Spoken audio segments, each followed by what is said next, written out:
Sometimes it's tough to sleep when you're afraid of the monsters in the dark. Monsters with names like doubt,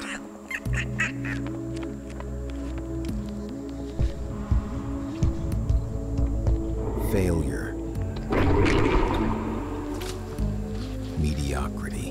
When you're afraid of the monsters in the dark, the best thing to do is turn on the light. Conquer your fears with the Inception shoe from Brute Wrestling. Sometimes it's tough to sleep when you're afraid of the monsters in the dark. Monsters with names like doubt,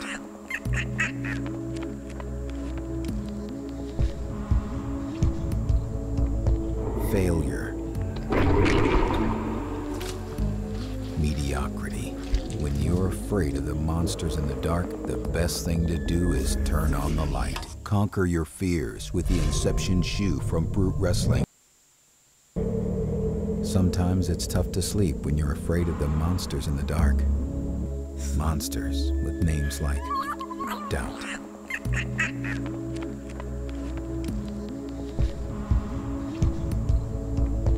failure, mediocrity. When you're afraid of the monsters in the dark, the best thing to do is turn on the light. Conquer your fears with the Inception shoe from Brute Wrestling. Sometimes it's tough to sleep when you're afraid of the monsters in the dark. Monsters with names like doubt,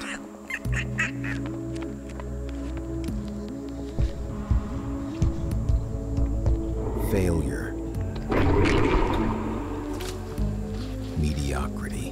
When you're afraid of the monsters in the dark, the best thing to do is turn on the light. Conquer your fears with the Inception shoe from Brute Wrestling.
All right, good evening, everybody. Live from Bender Arena in our nation's capital, American University. This is Takedown on the mat.com. I'm Scott Casber. Greg Zaffros joining me, Mike Side as well. Greg, we have a very special guest. Go ahead and put that mic down near your mouth, sir.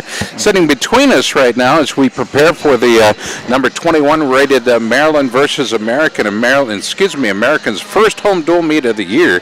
Kerry McCoy, the head coach of the Terrapins, joins us. Kerry, how are you? I'm doing well, Scott. Thanks for having me. Let's talk a bit about the season as it's unfolded so far. The Maryland Terrapins, of course, wanting to make sure that they have a solid impact on the ACC this year. You guys are going for yet another title in the ACC. There's a lot of conversation out there about you guys going to the Big Ten, but realistically, you've got a year and a half left in the ACC. This is a big deal for you guys. Oh yeah. You know, we want to be the best where we are, and right now we're in the ACC, and we're going for the ACC tournament is at our home place this year, so we're excited about that.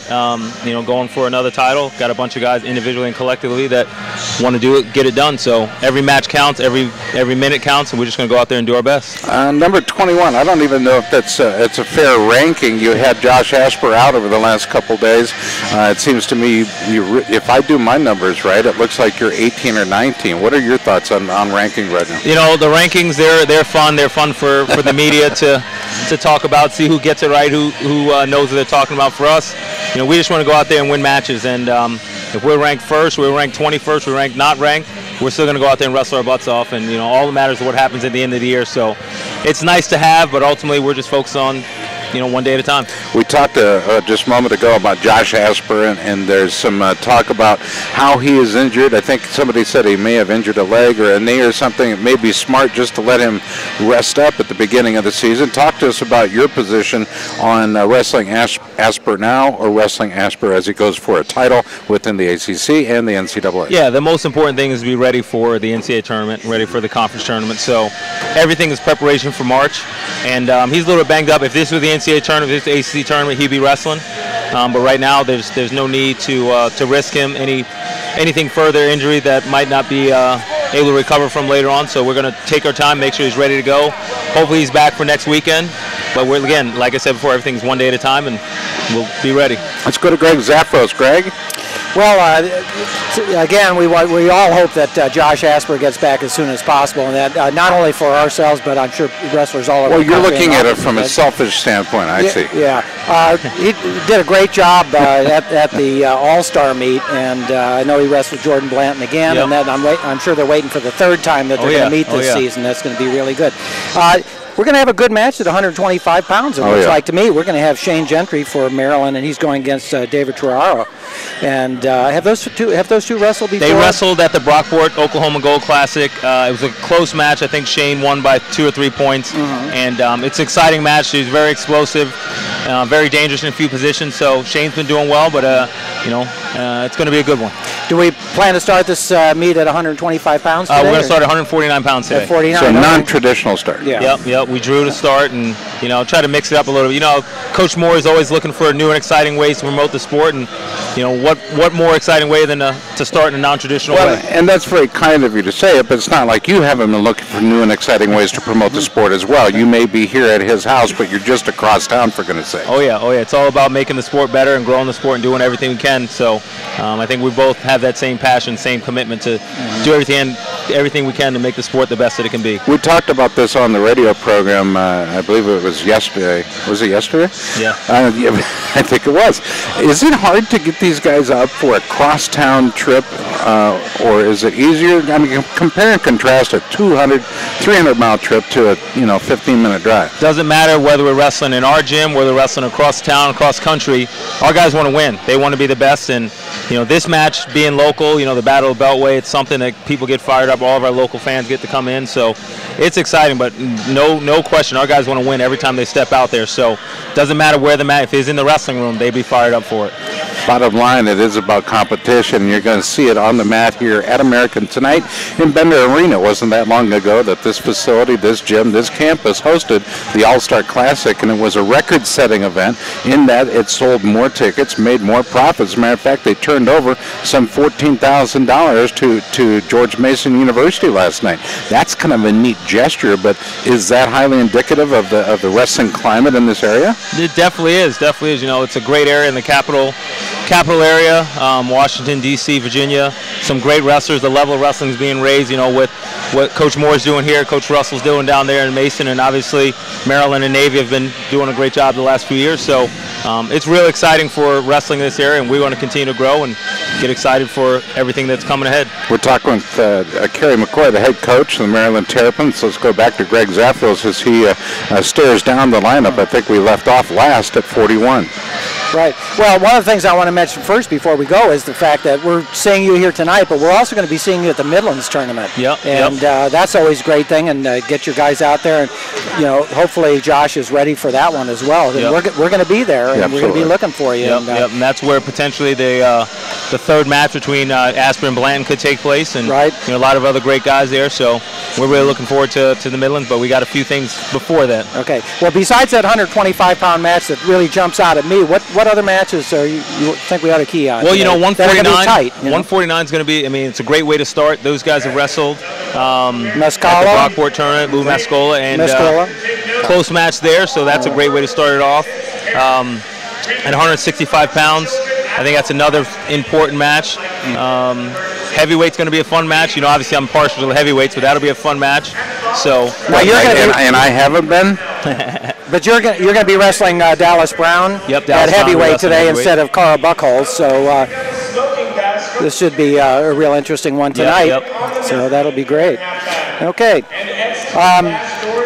We're just getting some announcements over the loudspeaker. Okay, so it will be Dallas Brown, though. Dallas is sitting on a 3-0 start on the year.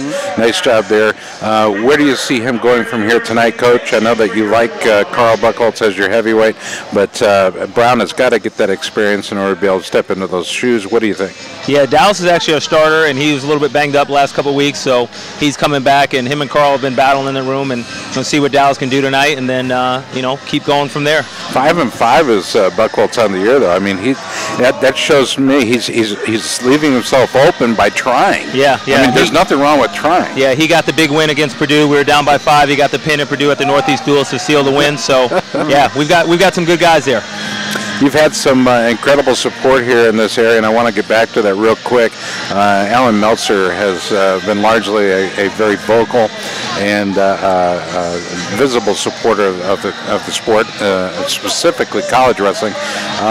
Who are some of the guys that support you and support Maryland wrestling? I know that Debbie Yao got everything on a good track over there when Santoro was there, but then he left, you came in, and the support has only grown since. Yeah, our administration was great. Our athletic director, Kevin Anderson, you know, he's been very supportive, very friendly with our program. Some of our donors, I mean, one of our longtime, Kevin Kearns, has been with the program for a ton of years, and he's the one that's tied all the people together, so we're really excited about him. We've got a ton of alumni that are local, recent grads, former grads, and everything. So just in general, I mean, our administration, our fan support is great and allows us to do what we do. Yeah, let's also give a shout out to Todd Beckerman, and that who was local to this area. So he's been here a long, ever since he was a kid, and that's a real help to get the interest going in the area. Possibly work with some local wrestlers to get him to Maryland. Oh yeah, definitely. And he wrestled at Nebraska, but he was from this area. He's a Maryland kid, and he's been with the program for a long time. Right. Some of I want to just go over a couple things with you, Kerry, if I can. Last night was Penn State shutting out Indiana 52-0. Your thoughts on Penn State right now? Are they that good? They're good. They're very good. And do you see that train at all derailing at any time in the future?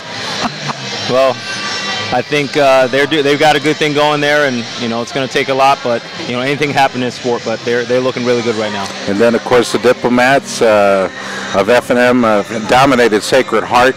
Diplomats on that rise, and they're doing a great job of presenting the sport in a very classy way. Yeah, Coach Rogers is doing a great job, and it's really exciting for them. And the EIWA is a great conference, and those teams are starting off right in that conference.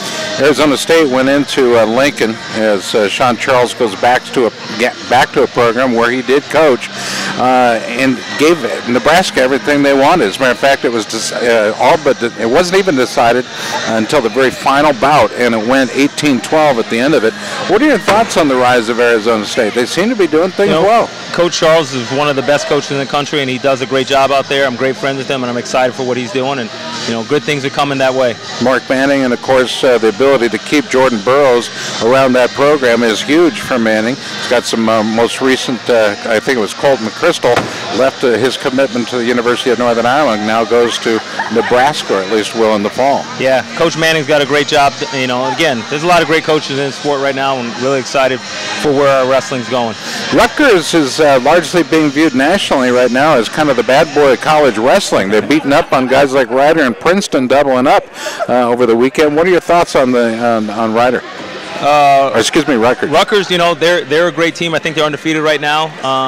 With the news of them moving to the Big Ten, it's a step in the right direction for their program. But they've always had great teams, and this year is no different. They've got a lot of tough individuals, and I think they're going to continue to turn some heads. Now there's a picture to promote Grapple in the Apple at the Grapple at the Garden, if you will, of Scott Goodell and somebody else. I can't remember who's on the other side of him, right in front of the clock. The big scoreboard was down, but Goodell's posture, his stance was less than perfect. As a matter of fact, it was absolutely awful. And I'm hoping it was a silly stance as opposed to a serious stance. Yeah. Matter of fact, I even critiqued him on radio as if I have room to critique anybody in stance. But I don't know if you've seen that picture or not. I've seen it, but I can't recollect what you're talking about. But I know it's he does a good job. So talk to me about Grapple and the Apple. Talk to us about the Garden, because that is a monstrous event for. Yeah, it is. It's very exciting. We've got two tough matches, Ohio State, Nebraska, and we're going to give everything we can, and just to be able to wrestle there and on the main floor, the big stage of World's Greatest Arena, really excited about it. So that's a big step for wrestling on a very special weekend, on a Sunday, no doubt. Yep. When you get all 14 teams, plus you'll have an effect on the local high school programs that have just now announced women's wrestling, as they'll be competing for titles as well. I think that is ultimately very cool. Yeah, it's going to be a great event. We're really excited. Is New York leading the way right now, at least as far as additions to the high school program? They're catching up. The city was really far behind, so now they're catching up, and they've got a ways to go, but they got the right people doing it. All right, Kerry McCoy, God bless you. I know you've got some work to do, but we appreciate you taking the time in advance of tonight's bout. It'll be number 21 Maryland versus American. And can you do us a big favor?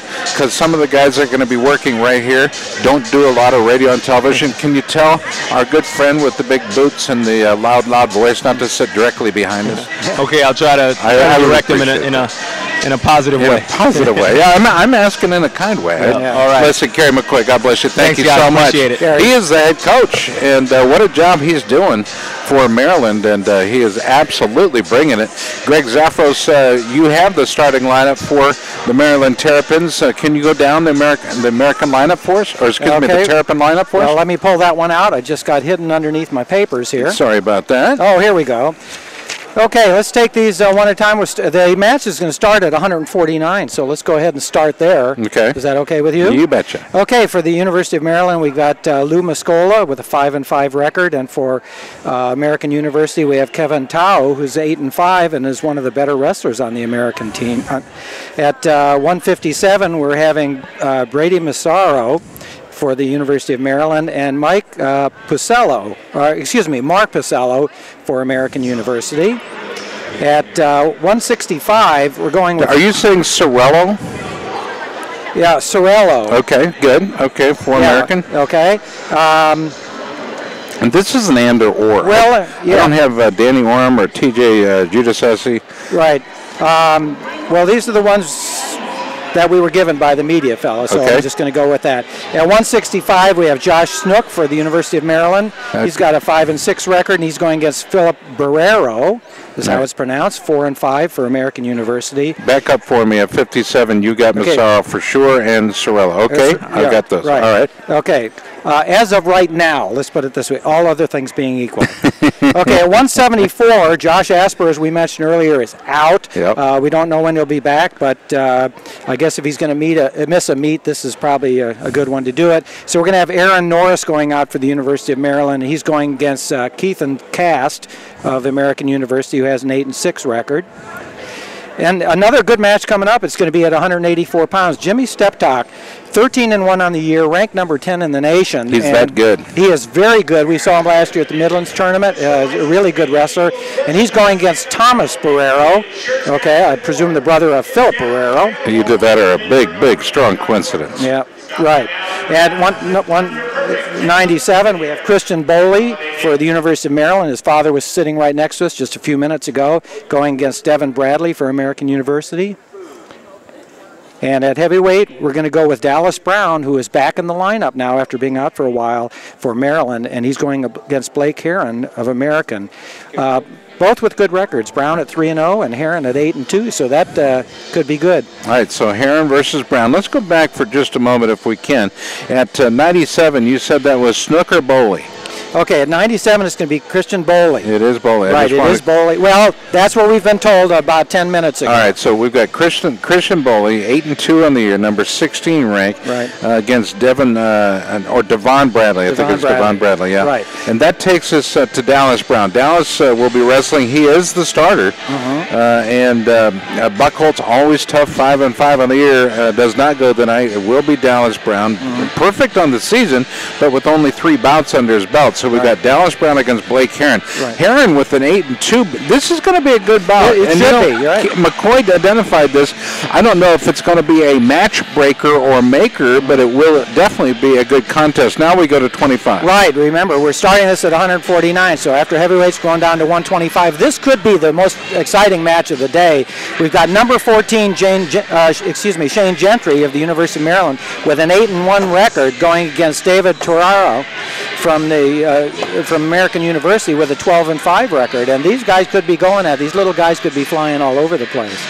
At 133, another possible good match. We've got also number 14, Jeff Alexander from Maryland with an 8-3 record, and he's going against Esteban Gomez Rivera with a 7-6 record. But I was talking to a couple people earlier, and they're hoping that that's going to be a really good match. I think it probably will be. Yeah, and then our last one for the evening is Danny O'Malley for the University of Maryland, and he's going against John Boyle.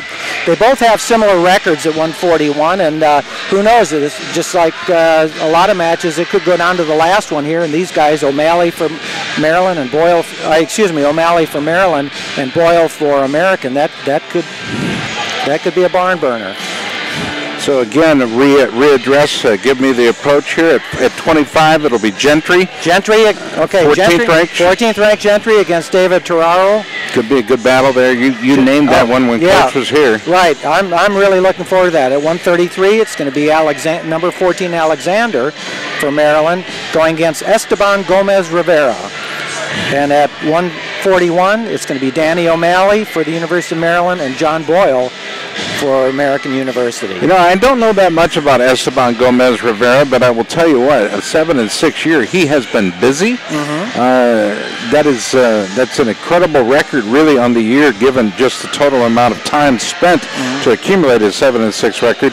Torero is 12-5. I mean, these guys, it's not like they've been wrestling at home. Right. They've been at meets, they've been on the road, they've been picking up 4s and 5s. Well, you have to remember that this is the first dual meet for American University. It's the first home dual meet. Well, it's not only the first home dual meet, it's the first dual meet for them on the season. They've been in tournaments all the way through this, and they're finally home in front of their hometown fans. And I'm just turning around now and taking a look, and this place is starting to fill up. You bet it is. We had a good turnout last night for our broadcast at George Mason University, and we have the same kind of enthusiasm I see building up here. So we're going to have another good crowd. No, I think it's going to be a great crowd tonight, and let's lead it off here. David Rao led the Eagles at the Cliff Keen Las Vegas Invitational just last weekend, finishing 5th at 25. He led the team to a 19th place result in the overall standings. Now, why is that important? Because largely American is viewed as having, or in the middle, shouldn't even say in the middle, at the beginning of a rebuilding year. That's right. And what's amazing about that is that the Eagles have been good for a long time. I mean, this is the first breath I've seen the Eagles take in quite some time. Right. And it's not like that cupboard's bare. It's not bare. Right. They're just young. And that, I mean, Greg, you've been there yourself as an athlete, as a wrestler. You know what I'm talking about. young is different than covered bear. Well, I lived for 30 years, 15 minutes from this place, and I spent a lot of years watching various teams and various coaches. And you know, as we talked about a couple weeks ago, Alan Meltzer has really ratcheted this program up. And this is a rebuilding year, but it is rebuilding. It's not a stagnant year at all. I mean, each year they're going to get better. They've had some great wrestlers in the past. Josh Glenn, national champion there. Muzaffar Abdurrahmanoff, Steve Fittery, who is still in the area and actually coaches my grandson, which I'm real pleased to see. I think my grandson's 8, and I think Steve Fittery and my grandson are the same height. And so there's a great one. You know, they've got some really good talent in this area, and it's going to be really good. We're going to be joined here by one of my all-time favorite Kelly Ward. Well, no, you can't just go out there and jump out there and do the intro. I got to do the you do it. Okay. Oh, there's some guy walking up here. He's going to sit down in this chair. Scott, can you tell us who that might be? I really couldn't tell you. I don't know. He's got an eye hat on. It's an Iowa State hat. It's maybe older than the cow that used to wear the jacket that he's wearing. He's going to be joining us, and I'll tell you, one of the things I like about Kelly is that he has a wrestling camp of his own that he constantly gets to. By the way, look for it online, Kelly Ward Wrestling. Google it. He'll be joining us here in just a minute, and we'll talk to him a little bit about that, but also about his son and how you know, his son ended up going to the University of Nebraska and wrestling there for Mark Manning. Kelly wrestled, of course, also. Nebraska was a Big 12 school, and then, of course, they went to the Big 10. But Iowa State, Kelly Ward was a big-time member of the Iowa State crew for a long, long time, and a huge Cyclone fan to this day. Here come the AU Eagles.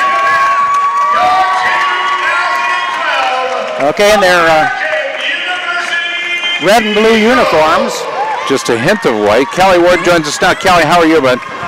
Very good. Very good. Welcome to the broadcast. Thanks for joining us tonight. Thanks for inviting me. Let's talk a bit about, I was talking a little bit about your son. He is at Nebraska, and I'm not sure if he's graduated. He graduated 2 years ago. 2 years ago. With a communications degree, and he went to law school, got accepted to law school at a school down in Florida, and he just transferred to the University of Maryland Law School. Oh, is that right? Which is their law school is up at Baltimore. It's not on campus at College Park, and apparently it's like the 35th best ranked law school in the country, which is all news to me because I didn't know any of this law school stuff, but it's a pretty highly ranked school, so I'm pretty proud of him, and he's doing great. And the part of law he's going to, would it be fair to say communication studies, communication law? Wide open at this point? I really don't know. Well, we'll take a quick time out here for the national anthem. Kelly Ward is joining us throughout the evening, and we appreciate that. If you will, join us as we take a moment to salute our country and our national anthem.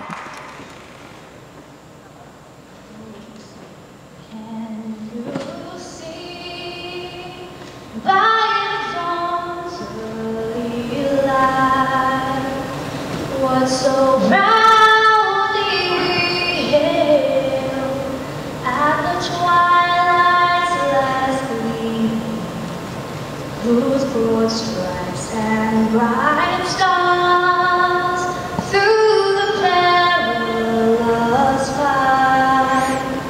Oh, the ramparts we watched were so gallantly streamed.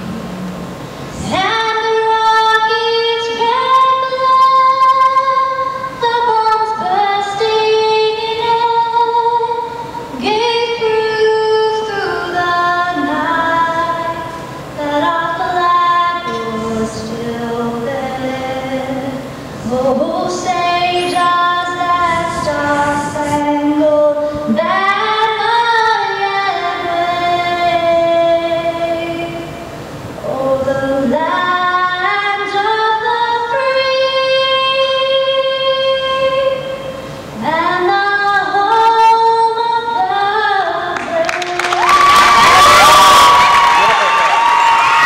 Boy, she was very good. Okay, we're ready for the introductions. My friend Wayne here. You can sit there, Wayne. Remember Wayne Hicks, don't you? Say it again, Coach. You know my friend Wayne Hicks here? It is Wayne. How are you, Wayne? He's a silver medalist for the Naval Academy back in the day. Well, now we're going to run into trouble because we need to move you over one to allow for Wade Schalles to jump in here.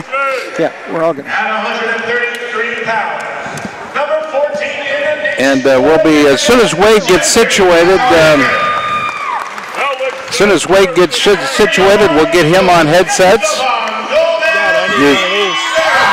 These are your starters for Maryland. These are your starters for American. And I don't know if you need my glasses or not, but maybe the two of you can share that.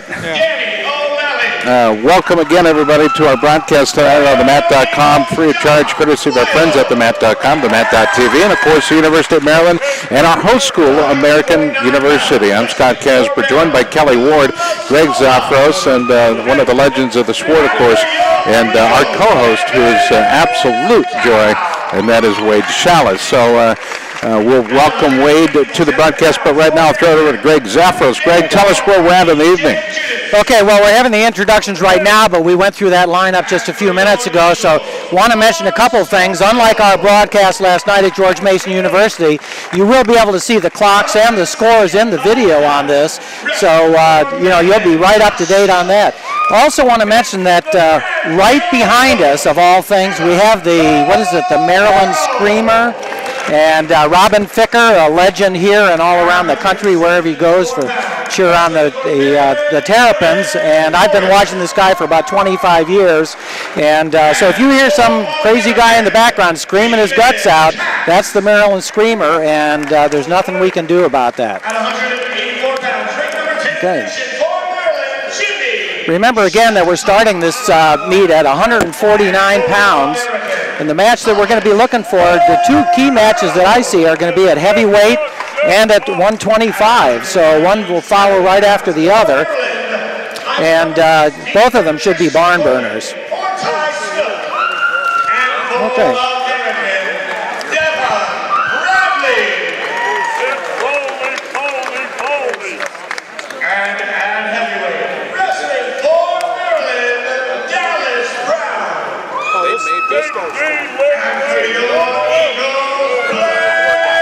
I think this match will be a little closer than people expect it to be. I think there's several weight classes American are going to be quite competitive. I think it's going to come down to bonus points, no question about. The Maryland has the edge there. They're going to get bonus points at 84, 97. And probably down to 33. Yeah, and one of the things that's going to be missing for Maryland, is having Josh Asper not here. The point there is that he would probably be a bonus point person for Maryland, and that's not going to probably take place today. So I think you're exactly right on this one, Wade. I think some of these are going to be good. And like last night, I think some of the matches are going to be really competitive, even if Maryland does come out on top. And that I think we're going to see some really good wrestling tonight. Okay, we're starting at 149 pounds, and that's Lou Mascola from the University of Maryland, and he's going against Kevin Tao of American University. Kevin's a senior. He's out of Kent, Washington. He's 8-5 on the year. He has 3 major decisions and 3 pins. He was an NCAA qualifier last year in 2012. He does very well on high singles when he comes in on the attack. Tao's good on high singles. He's a little bit more defense than offense. He's got great grip. I call it sticky hands. When he hangs on to you, it's hard to get him off you. He does a nice job. Mascola, on the other hand, he's from East Hanover, New Jersey. 6-5 on the year with 3 falls. He's more of a big move guy. He looks for an opportunity to put you on your back. He's more of a counter wrestler. When Tao would come in and he makes a mistake, when he catches you, he has a tendency to catch people for 5-pointers. They're moving around on their feet right now, feeling each other out in the middle of the mat. Level out those potholes. Level out those potholes. Mascola is a little bit more of a European stance. He has that L shape, straight leg bent over at the waist in an L position. It's hard to get in on someone who stands like that. His legs are far away, but the downside of him doing that is his lower back takes a beating. He's got to have a strong lower back to keep that position. And Tao's going to explode that. This one, not the winner one. Haven't seen a real shot yet, but just checking each other out. This is the first match, and the adrenaline is probably not quite flowing fully yet, but it will get there, and I'm sure we'll get there real quick. Well, Tal's a scrambler from American. He's trying to take half shots, you know, so that Lou would take a full shot, and then we'll get into scrambles. Tal loves scrambles. That's his strength. So he's not one that's just going to come out and open up and take a shot on Maryland. And Mascola's a defensive wrestler on his feet, waiting for the take the shot and to score. So they're both kind of feeling each other out, going, you take the first shot. Nah, I don't want to. How about you? When we get started here, when someone finally takes a shot, we're going to get into some good scrambling here. I think it's about time for the referee to start stepping in here. Yep. There's your first shot. Tal has that single. Oh. As I told you, Mascola has a chance. He has a way of putting your people on their back. Nobody yet. Oh, potentially dangerous. Had that knee twisted around. Nice flurry. Exceptional flurry. A lot of fun on that one.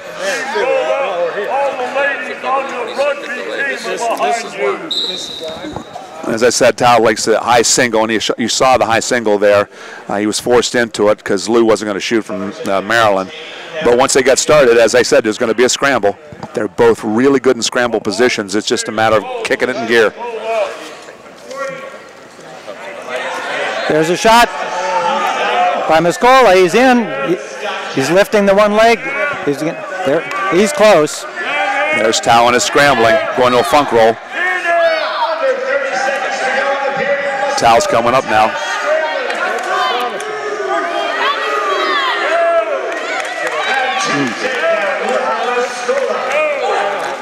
Good wrestling. Shot, counter, counter, shot, counter.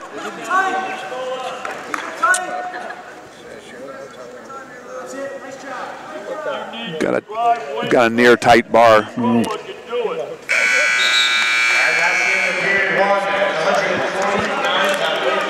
Love these scoreboards. They're brand new. They were used for the very first time at the WCA All-Star Classic. Right. And they are so crisp. And it makes it really nice for our video watchers here that can see that time and that score all the time. We don't have to keep filling them in on that, and they can concentrate on the wrestling. Steamroller Mascola.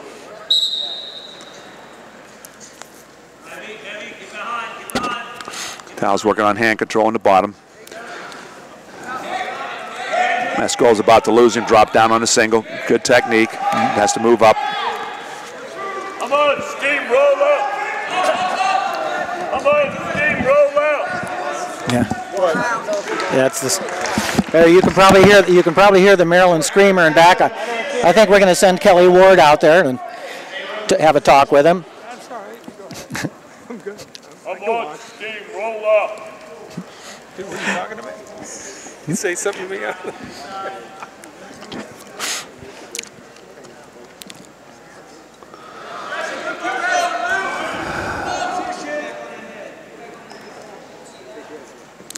This is probably going to be one of the best matches of the evening. There's going to be a lot of rolling around. Again, Tal's favorite shot.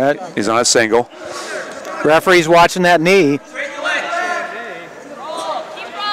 He's going to call stalemate in 3, 2, 1. Boy, you had that. Would you like to go to the racetrack with me? You were doing the same thing last night. I have at least 3 months in the sport. Steamroller Mascola. In his spare time, he works for the State Highway Administration.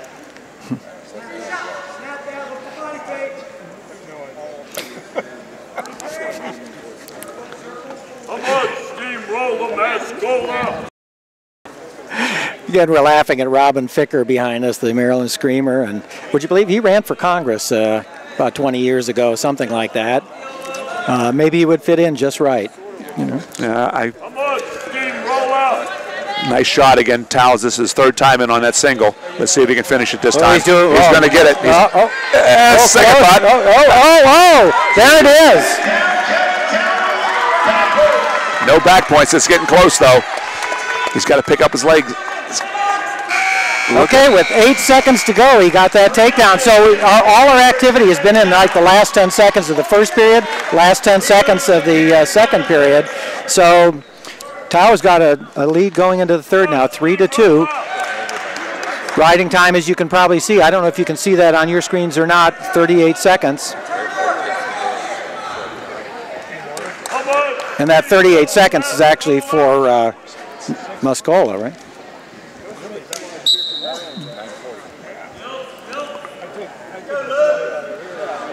All right, Tao's riding.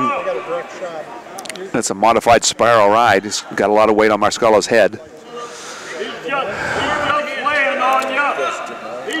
I think they're both happy to be where they're at. Well, they're waiting for the last 10 seconds. Well, there you go. Just like in the other matches. So they've got 1 minute and 28 seconds to go. I thought this would be one of the best matches, you know, score points. Oh, nope. Close, but no cigar. He's got his arm trapped behind him, though. He's in trouble now. Masco is flexible, though. He's hard to get over. This should be back points on a normal human being, what he has going here. But he's going to slip out of it. It's nice to have a lot of flexibility. Maryland's going to get hit for stalling here in about 5 seconds.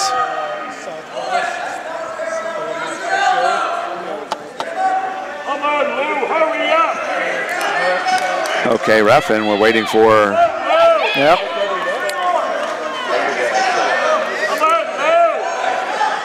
He's not really improving that move at this point. The bottom man could be doing more than he's doing. It's well, whatever. It's a game you play out there. Right. Whatever it is, it is.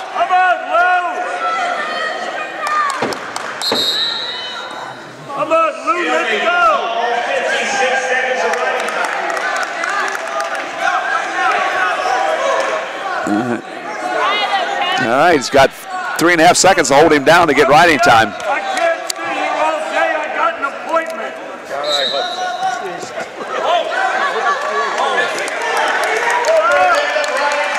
Well, we've locked into a point now if he gets out. So Tao's in the driver's seat at this point.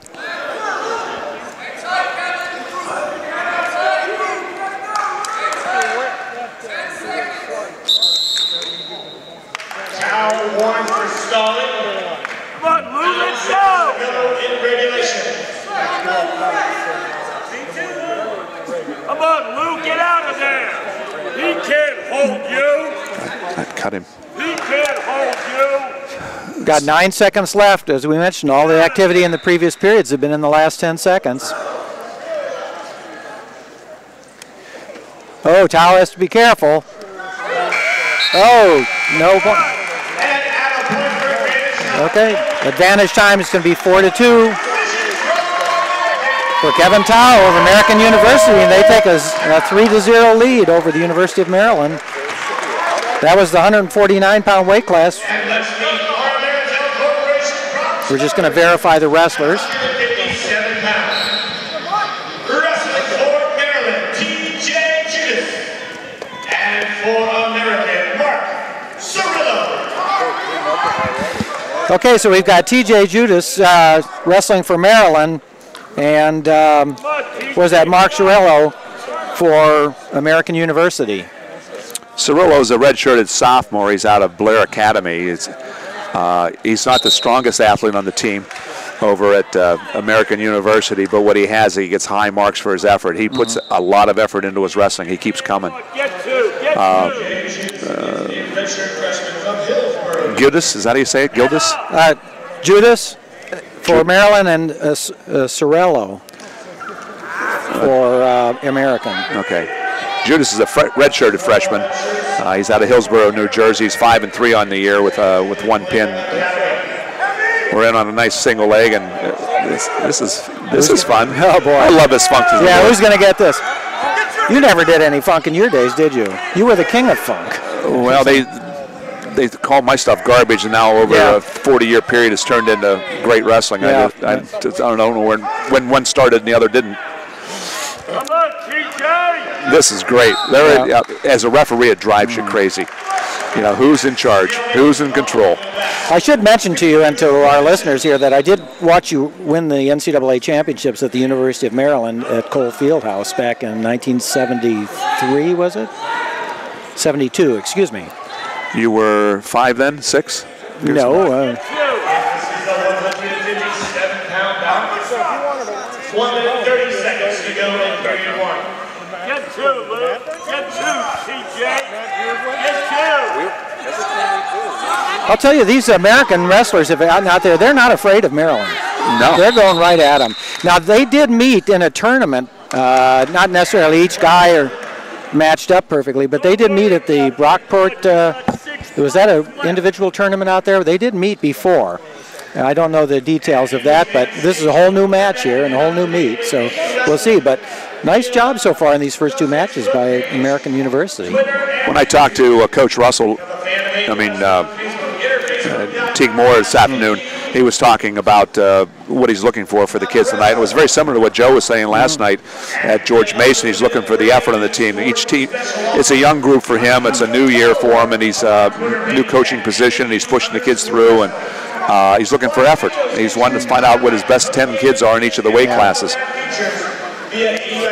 And we talked quite a bit last night about the whole improvement of wrestling in the Washington, D.C. area, the Virginia area, and Maryland. A good group of about 8 Division I schools all being able to wrestle and compete, develop rivalries between them here in this area, and it's really great. The change in the last 25 years or so has been absolutely phenomenal in the Washington, D.C. area. We must have a blood time out here. Blood on the mat. Erickson fans are invited to check out AU Athletics online photo store for the opportunity. Looks like a chin problem for the American wrestler. A cut on his chin. They're wiping it off right now. Get the old styptic pencil out there. They call the photos icon at the bottom middle of AUEagles.com to browse and find your perfect photo today. Come on. We get a lot of blood on that match. Well, how do you think the rest of the evening's going to go? What are some of the weight classes you think that? Well, again, we're not going to see Josh Asper at 174, but I'm still expecting a good match. And then the 2 big matches, as I mentioned earlier, is going to be Dallas Brown, who's back in the lineup at heavyweight for Maryland, going against Blake Heron, both with good records.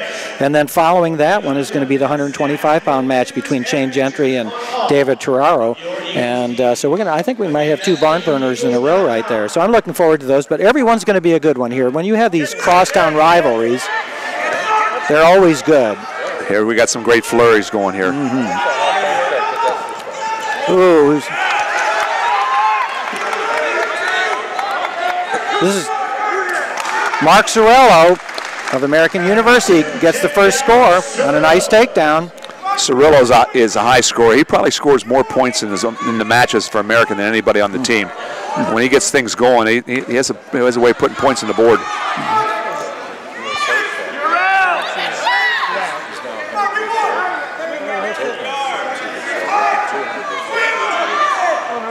It's getting a little high right now. We still have an elbow on the mat. Okay, we're off. 25 seconds to go in period number 1. What do you think about Maryland moving to the Big Ten? Well, you know, I wrestled at Wisconsin and grew up outside of Chicago, and I'm really familiar with the Big Ten and feel real comfortable with it. Back then it was the Big Ten. Now it's going to be the Big 25 eventually, I think. But I think it's good. It's just great. For wrestling, it's fantastic. You know, anytime you can bring in some good teams like Maryland, and Rutgers is coming in there, and both have a lot of talent that they can draw from. So I think it's going to be good for wrestling. But I'm just wondering when they're going to have to divide it into 2 divisions or something like that. I think they're there now, aren't they? What, 12, 13 schools? Yeah, something like that. You know, they have a six-team Eastern Division and Western Division. Yeah, I should mention my father wrestled at the University of Chicago, which when he was there was in the Big Ten, and then they dropped out of the Big Ten, and Michigan State took their place. So this is not the first time that there's been changes in the Big Ten. In fact, the real name of the Big Ten, most people don't know this. It's really the Western Conference is what it's called, and it was comprised of 10 schools, and so they started calling it the Big Ten. Nice moving here. Look at this. Whoa, whoa! A roll onto the elevator. 5-point move. Oh, and there it is. Okay.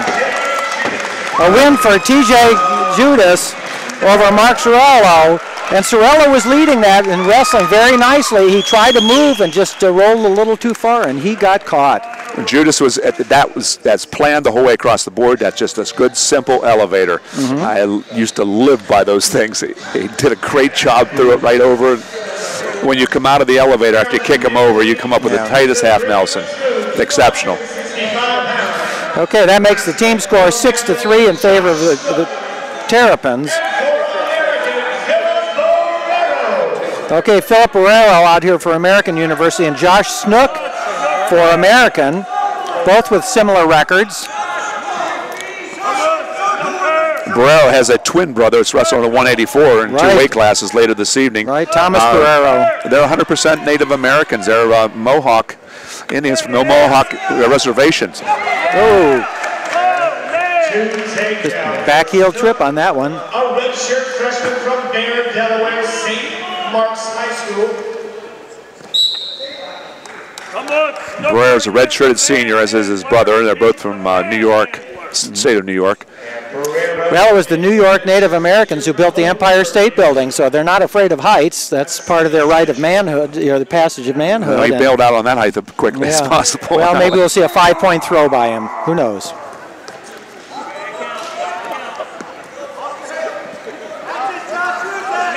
Snook is a freshman from Bear, Delaware. He's 5-7 on the year. He has 1 pin to his side. He runs hot and cold. He does some things really well, and then sometimes he turns cold. He's a good wrestler. He's more flip-flop style, going against the more ground and pound Iowa style of Barrero. It's funny, in this particular match where one is strong, the other one's weak, and the other one's weak, and the other one's strong, in the down position on top, Maryland's the dominant, and the bottom, American's going to struggle on the bottom. Traditionally, that's been the case. But when they reverse the positions here, it'll be the other way around. So it's where the points are scored. And right now, it's 2-0 in the favor of Maryland.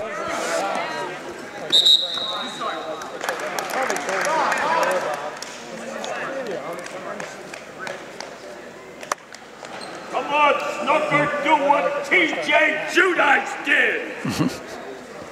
I wonder if they have to pay extra for the Maryland Screamer. I think he's a lawyer. And I think, at the end of the day, any frustrations he has, he comes to the matches and leaves them there and goes back to work the next day. Yeah. Well, as I mentioned, he ran for Congress here in Maryland, I believe it was. And his son wrestled for St. Albans School, just down the street, just down Massachusetts Avenue, and was a very fine wrestler. I watched him many, many times.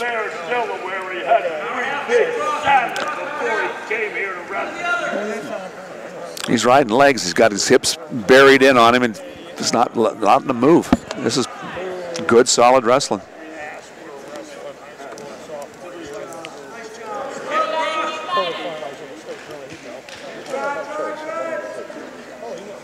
Come on, put him in that bear hug. Put him in that bear hug. 30 seconds to go in the period. Are we going to? Nope. Yeah, it looks like you only got a 1 count in. Yeah.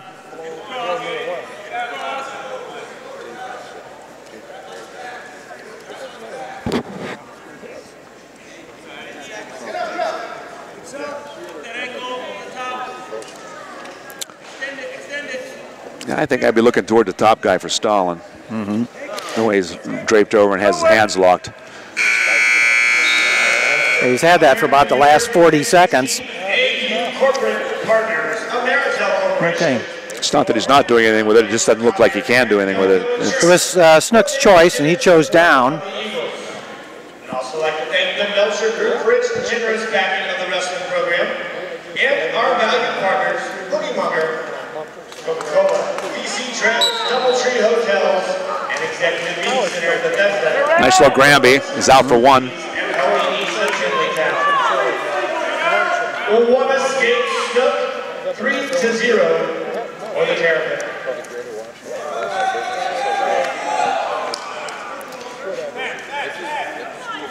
Okay, if you can't see it on the screen, there's a riding time advantage of 2 minutes and 23 seconds for the Maryland wrestler, Josh Snook. Barrero, one thing about him and his brother, they never take a step back. You notice he's the first guy back to the middle, and he keeps on walking forward. Come on, Josh, give these ladies a little pin for Christmas.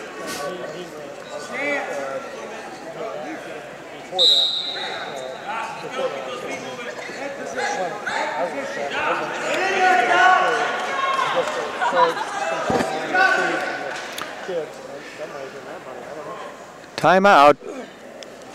So we'll take a moment to update you on Josh Asper, the fine Maryland wrestler who will not be wrestling tonight. He's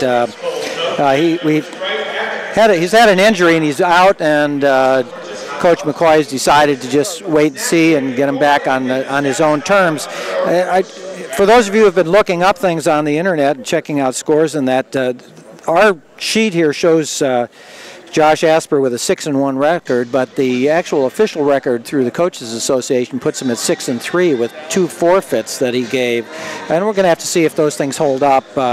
It's kind of sad to mar his record that way. He's an outstanding wrestler. He and Jordan Blanton wrestled in that All-Star meet, and it was really great. And the interesting thing is that matchup is both of them were wrestling for the 3rd time in the All-Star meet. Asper, of course, previously had been at the 165-pound class. This is his first year up at 174, and Blanton was at 174 all 3 of those years. Asper won that one, so his transition up to 174 was going very smoothly. Now, he wrestled Jordan Blanton a couple days ago of the University of Illinois and lost to him in sudden victory, and I'm not sure if that's where the injury occurred or what. But we're just hoping that Josh Asper will be back real soon. Here we go again. Score 3-0, and remember there's a 2 minutes advantage on riding time for the Maryland wrestler. Shot, counter shot. Barrero's in on a single leg. He's getting height on it. And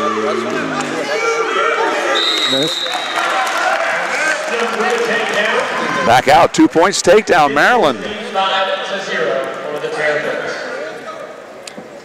Come on, Josh, give these ladies maybe you a little pin for Christmas. Oh, okay. Well, slipped out of that. He hasn't given the one yet, though.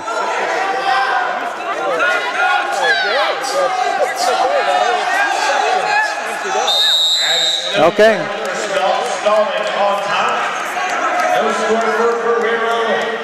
Okay, if you didn't catch that, that was 1 point not for an escape, but for a stalling.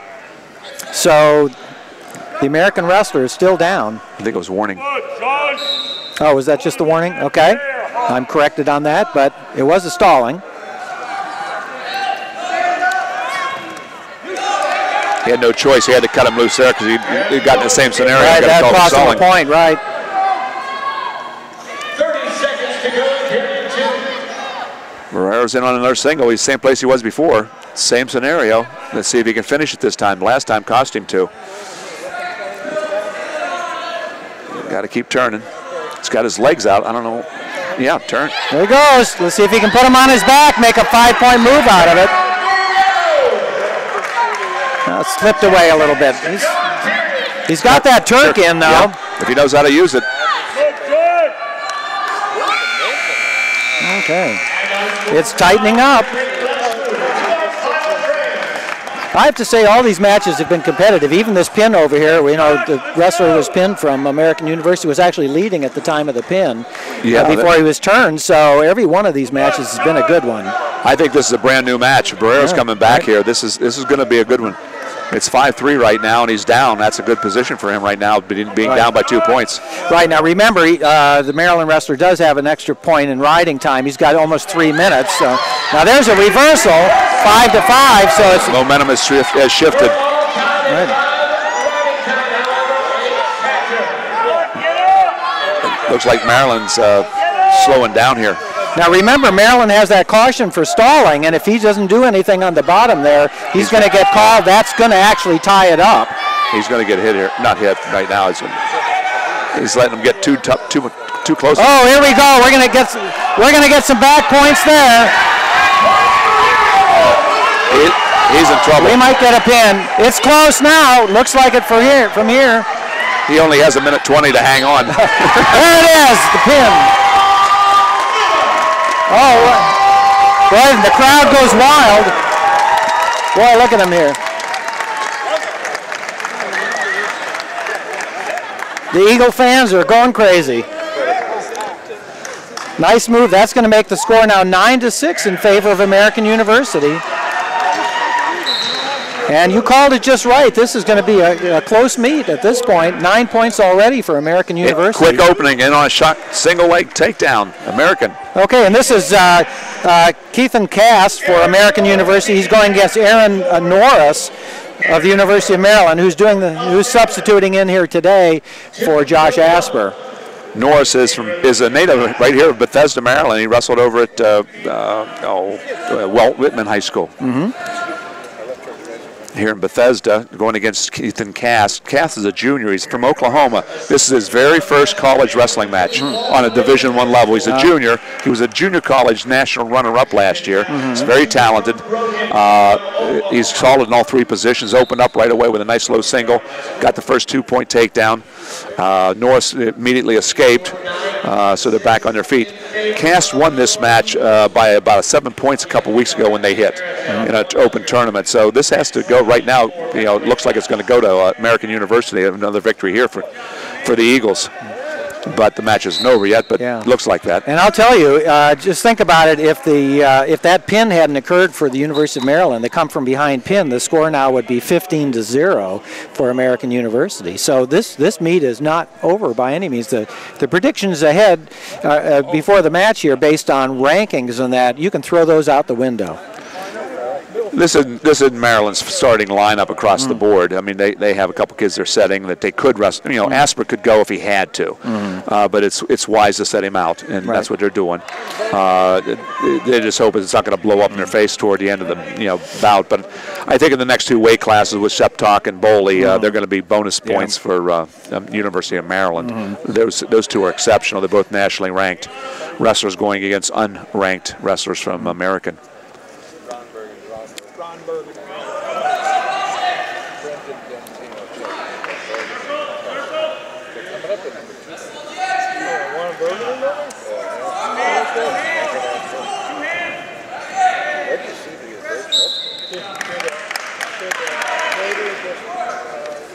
Just over a minute to go in period number 1. 2-1, Keithan Cass.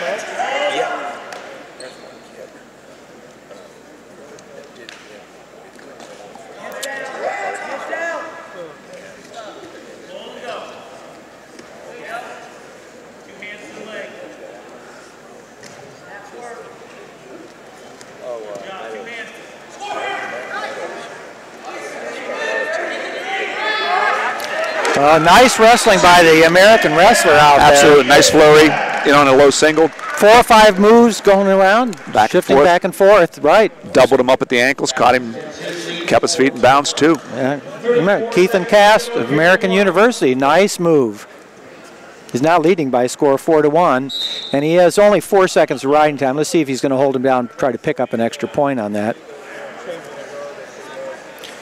Of course, there's only 25 seconds left in the first period, so he won't get the full 1 minute, but there's no reason to let him up at this point. No.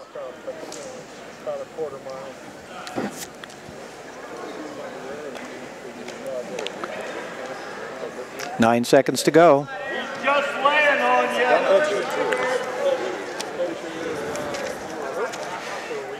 Okay, so that's the end of the first period, 4-1. For Keithan Cass of American University. He rolled up 37 seconds of riding time. Goes down to start period number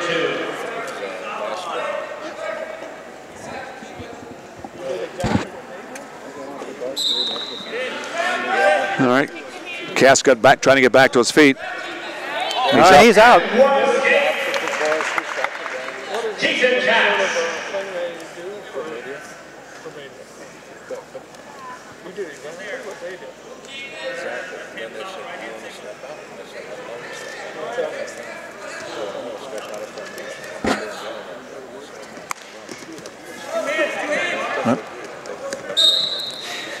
With that quick escape, he was able to maintain that 30 seconds worth of riding time he has, so he's halfway there to getting that extra point, which, who knows, it might be the difference.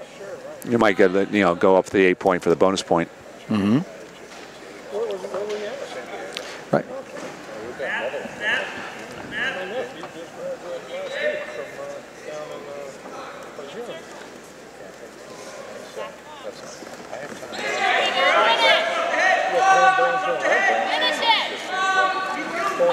There's two more. Score is 7-1, and he's racking up the riding time. He's up to almost 40 seconds of riding time now, so if he rides him out, 8-1 score, and we're only in the second period, so if this goes on, we have a possible major decision for American University. 42 seconds to go in the period. I would imagine over the American bench that they're pushing for a tech here. A major will help, but they need bonus points because the next two weight classes are going to be Maryland. We still have 42 seconds in that in the second period, so there's plenty of time for that. Oh, he's got a cradle, near side cradle, and he's got it locked. 25 seconds in the period.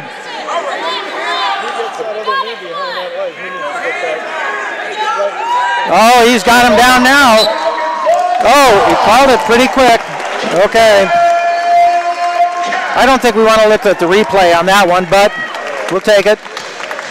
Or I should say that American University will take it. Can you imagine what the score was without that fall from Maryland earlier? Mm-hmm. Right. So each team has a fall now. That's going to make the score now 15-6. Okay, this should be a good one. We're at 184 pounds, and Jimmy Sheptock, I should say, 13-1 on the year and ranked number 10 for the University of Maryland, and he's wrestling against the brother of Philip Barrero. He's going against Thomas Barrero. And as you said, Wade, that these next two matches are where the University of Maryland could roll up some points on paper. But so far, American University has really done a job putting on a good show for the crowd here. And a good crowd it is, too, I'll tell you. If they can get attendance like this at every one of their meets, there are people all the way across this whole row of stands here. It goes up about 15 rows or so. Sheptock is a junior this year from the University of Maryland. He's out of Northampton. That's the Lehigh Valley of Pennsylvania. I'd say a few good wrestlers came out of Northampton. Yeah, and their coach was pretty good too. A teammate of mine, Donnie Roan from Clarion. He tech followed Barrero last year in a dual meet. He's good on it, great on his feet. He's only lost one takedown all year. That Sheptock. Ed Ruth took him down, but Ed Ruth's taken a few people down. Right. But other than that, no one's got in on his legs for the most part this year. Sheptock's very good. He's good in all three positions. He's got a nice limp leg counter to a single, and we got another takedown. He's up 6-2 right now. And he's just turning over his 1 minute in riding time. Well, he just didn't quite make it. 57.9 seconds, but still has that 6-3 lead. We're looking forward to seeing him at the Midlands tournament, and that'll be a real free-for-all. It always is. Come on, headlock, Jeff Top.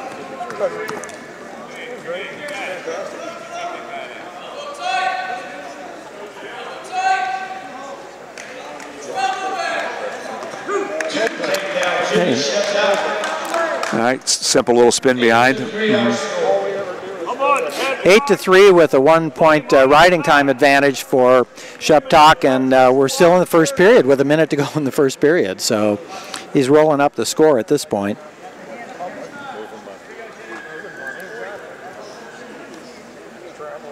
Let's go down to IHOP and flip a pancake. 37 seconds to go in the period. 8-3 Sheptock. I think one of these days somebody's going to write a book on that Maryland Screamer and put his quotes in there. He says, let's go down to IHOP and get a pancake, or, you know, so. Roll him over in the clover. Okay. Okay, the first warning now for the American wrestler.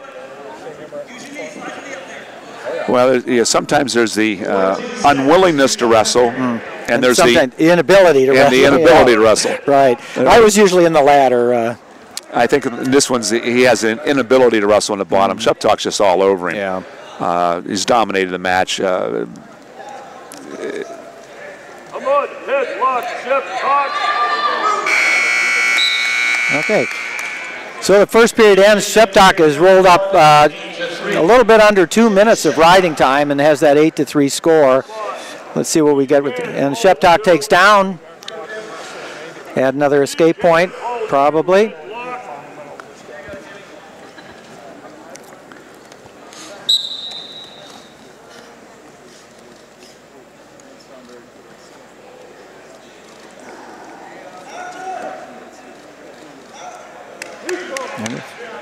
Go get him. Okay. Go get him. First Sheptalk, extending his lead 9-3. Take him down. Take him down. You might have heard that on the loudspeaker. A 9-3 lead for Sheptalk in the 1 minute of riding time. That's it. Bring that Take down Jimmy Sheptalk. 11-3. Battle of the Beltway. Wrestling for the belt, it's 15-6 in favor of the American Eagle. Come on, Chip. At 84 pounds. Come on, Chip. I think right now the American University wrestler is just trying to keep those extra team points down as much as he can. Just as Wade said here, he really doesn't, you know, who's going to know what to do against a fine wrestler like Sheptalk out there? He's just wrestling really well. It's not a matter of having a weak appointment. He's just doing a lot of really nice things.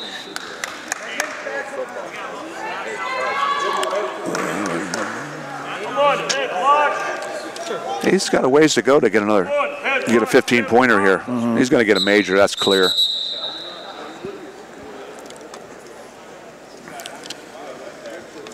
First caution. False start on Sheptalk.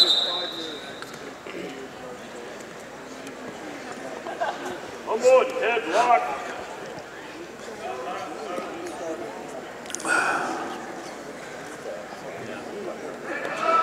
Tom just trying to stay out of trouble here in the bottom.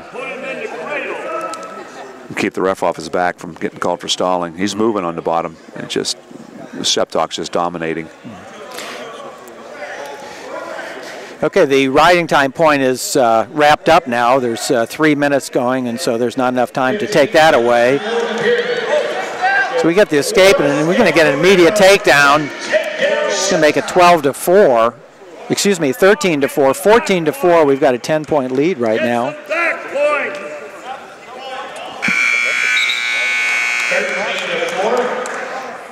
Okay, and that was only the second period.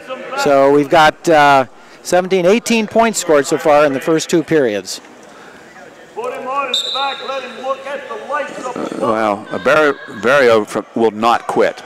He and his brother, they go nonstop. They've got large hearts, a lot of desire. Can you imagine what the living room furniture looks like in their house? Oh, geez. You know, their mother probably going crazy out there, sitting there wrestling on the living room floor. We've probably gone through a couple tubes of glue to fix the broken legs on the tables. Yeah. One escape Barrero. 14-4. Yo, get him! Get him in the middle! Get him in the middle! A takedown here by Barrero would will that take away that?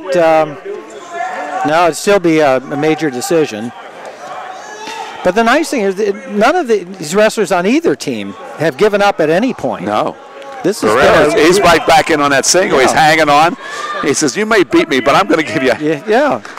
So give credit where credit is due. Fine wrestling by Sheptalk, and nice. Oh, another nice take. Like, he's just doing everything right. He didn't give him time to cut loose for one before he gave him the 2. We have an 11-point lead for Sheptalk at this point. Unless Sheptalk gets back points, he's not going to get a tech. He's got to take him down 4 more times to get up to the tech level. And I'm sure that the American wrestler knows that. Oh, he's so heavy on the head. Heavy hands. He's just got he's got Barrero looking at his feet most of the time. He's got to take him down 2 more times. 18-7 our score.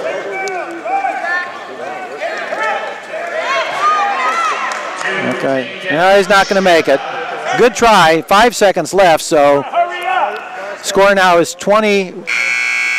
Yeah, he's going to have, well, that was an escape for Barrero. So we don't quite get that technical fall by Sheptock, but it was a real clinic out there. But again, the American University wrestler was really game at that one. He did not give up, and it was good. That was not a scoring victory. It was a moral victory for American University. So now it's 15-10. And we're going to have a halftime here. Everybody kind of catch their breath a little bit. While we do the same. Right. Let the Maryland Screamer come up with a couple new lines behind us. I don't know if you can hear it on our from our microphones here, but he's actually been a little quieter than most. I think the Maryland fans are probably a little bit subdued here today. It's not a blowout. And, Go ahead, throw it to me. Oh, throw it to you. Okay, over to, who's that guy down at the end? Oh, that's Scott Casber. Let's take it away, Scott. Well, thank you very much. I appreciate that. Welcome to everybody just tuning in. We have a special guest here. It's been somebody that's been absolutely a big part of my career, but Kelly Ward joins us. And Kelly, I think we have you on mic number 2. Things I got from different people. How are you, Kelly? How's that? Hey, I think there we go. Okay. How's that sound? Sounds good. Sounds good. Kelly, welcome to the broadcast, and thank you so much. This is your backyard. Yes, it is. Thank you very much. Actually, I was born just maybe about 5 or 6 miles from right this spot we're sitting in right now. Well, you've spent so much time right along Pennsylvania Avenue at the White House as a member of the Secret Service over the years. Now you're with the Treasury, right? Federal Reserve. I'm sorry, That's I got right. it backwards. Nope. Federal Reserve. Easy mistake to make, both So you involving work for, money. Mr. And I was Bernanke. very confused and distracted by this Santa girls out here. That's easy to get distracted. Yeah. So, and you can watch them, folks. I'm going to have to watch them. Right You can watch them for sure. All right, let's talk a bit about what you're doing for wrestling now. You are also involved as far as camps. You're still teaching. You're still coaching. Talk to us about that, Kelly. Yeah, I still have a camp that I run every summer in Fairfax, Virginia. It's called Kelly Ward Wrestling Camps. It's my website is kellywardcamps.com. kellywardcamps.com. And you know, if somebody were to go to that website, it's got all the information about my camp in the summer. I'd like to expand it. I was actually thinking about trying to expand it out to California because I got some friends out there, but I'm having time constraints with work and everything. But you know, I do that one camp every summer, and then I do a couple camps around. People call me and have me come do camps here and there. You've been able to affect the lives of a lot of young people that have gone into college wrestling, and in a real positive way. As a matter of fact, there's some kids that are wrestling on the Maryland team here that you've coached over the years as well. Well, it's funny you said. I just noticed that a kid named Danny Orem wrestled for me at Mount St. Joe High School when I used to coach up there in Baltimore. I'm kind of getting to the end of my road of guys, but I still, Bubby Graham at Oklahoma is one of my prodigies. Mac Lunas was a prodigy of mine from the 4th grade all the way through high school. I coached him. I met him in the Naval Academy wrestling room with Wayne Hicks down here, dragged me down there.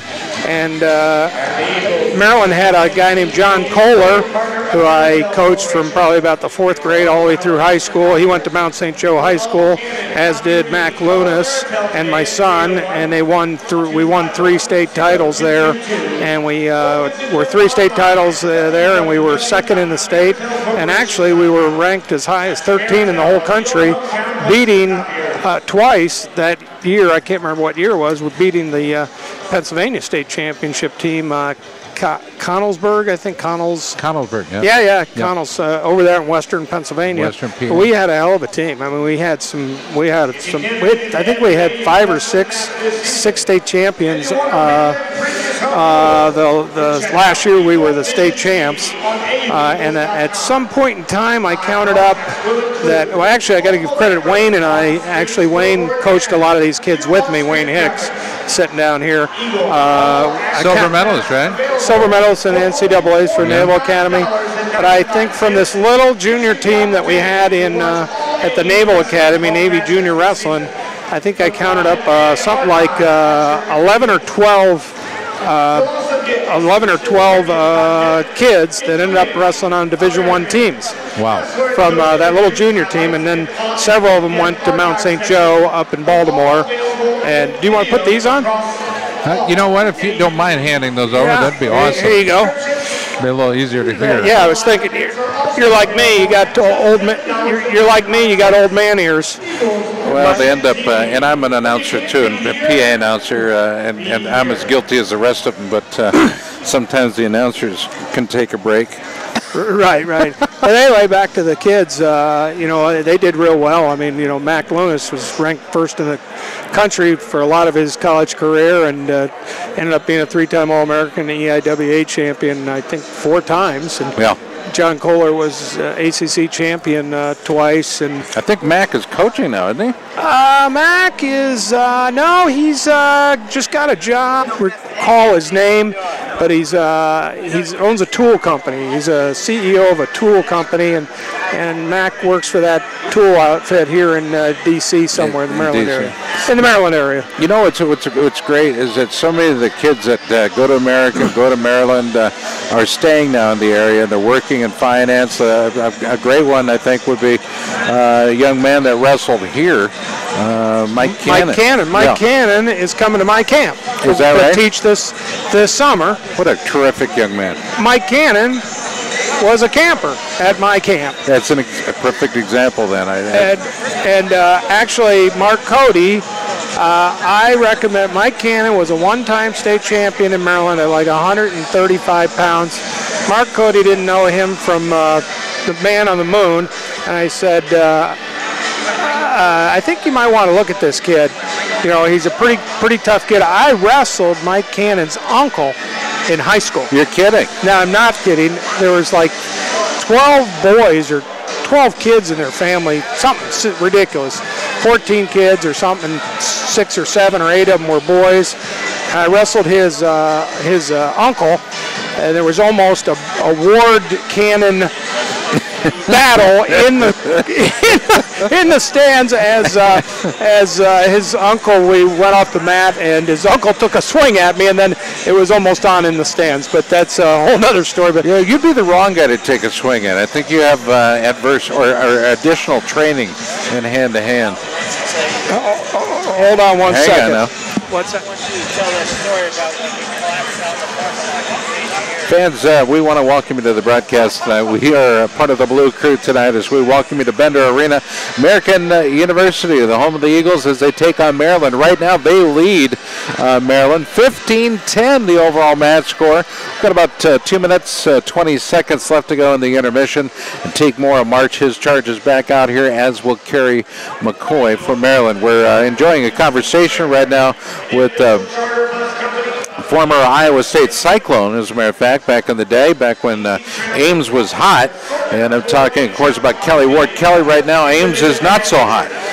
Yeah, sad to say it's not so hot, but hopefully they come back up. I'm so far removed from there. I don't know what's going on out It's all cyclical, isn't it? It's all cyclical. Yeah, I guess maybe they're just in a down pattern, and get some recruits in, and maybe something will happen. Oh, yeah.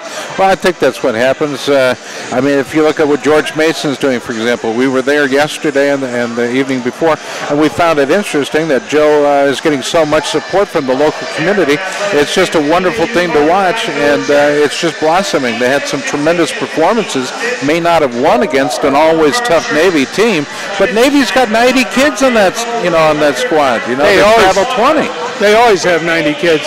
they got the biggest wrestling room in the country. It's a fabulous wrestling room. It really is. It's actually where I taught my son to learn to wrestle. Both my sons I taught in the Naval Academy wrestling room. Wayne Hicks, again, tricked me into coming down there, and that's where I met Mac Lunas and John Kohler and many other really good wrestlers that I ended up training there at Navy Juniors, and that went on to, like I said, about 10 or 11 of them were on Division I teams. I'm kind of at the end of the Bubby Graham, I think, at Oklahoma is the last one of the kids that I coached. Tell them the website one more time. KellyWardCamp.com. And if you want Kelly to come out and be a clinician for you, and he can do that, a lot of other things Kelly offers. Don't feel shy about reaching out to him. Kelly, you're going to stay here the rest of the match with me. Sure. Don't go anywhere. We'll take a quick time out, folks. You're watching Takedown on themat.com as we come to you live from Bender Arena. Stay tuned. We'll be back in about 30 seconds.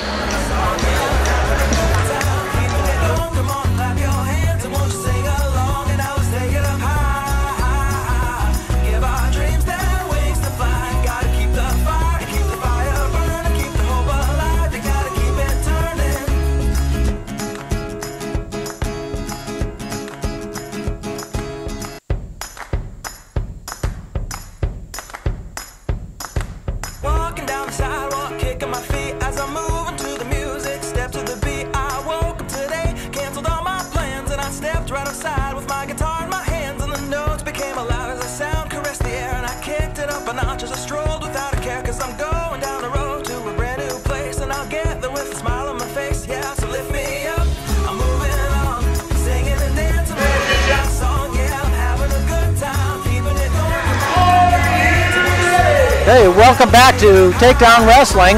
This is Greg Zafros along with Scott Casber, Kelly Ward, and Wade Schalles will be back with us in just a few minutes. We're going to the second half of today's match between the University of Maryland and American University, and this has been a real barn burner. We started at 149 pounds, so the second half is starting out with Kristen Boley, number 16 in the nation for for the University of Maryland, and going against Yvonne Bradley of American University. Oh, and Boley is right in there. His record on the year is 8-2. Now, we had a major decision in the previous match with Jimmy Stepdek to bring the scores a little bit closer. The score now is 15-10 in favor of American University. But the last match and this one are big matches for the University of Maryland, expected to get bonus points in both of them. They did in the previous one, and we may see the same thing here. Kristen Boley again with a record of 8-2 for the University of Maryland, the number 16 ranked wrestler at this weight class, according to the latest polls. And he gets that initial takedown. He's already rolled up 35 seconds in riding time. You'll see the scores on your screen most of the time, and occasionally I'll bring you them as well if we're panning across the side and you can't see it. 2 minutes to go approximately in the second period, and we've already got that takedown, and Boley is trying for that pin right off the bat. He's trying to get that cradle in and cranking him down tight.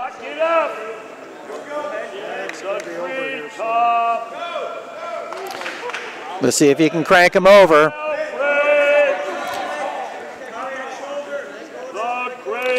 Oh, there it is. Let's see what we get.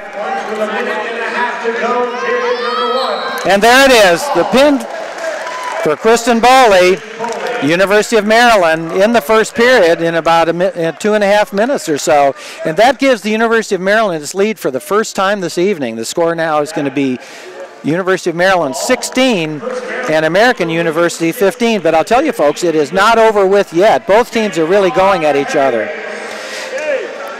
Okay, we're going on to the heavyweight bout. Now, this should be a great one. Dallas Brown for the University of Maryland. He is back in the starting lineup after being out for a little bit with an injury. And for American University, Blake Heron, both with really good records. Brown is just getting back, so his record now is 3-0, and Blake Heron of American University is 8-2. This is expected to be a very, very good match. Remember, we started at 149 pounds. This is not the end of the meet. After this one, we're going back to the 125-pound match, where we should have possibly the best match of the day.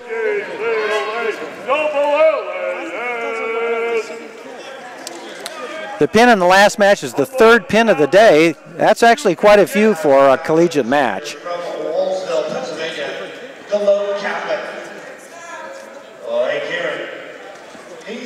Melcher, junior from Huntsville, Alabama. Huntsville High School.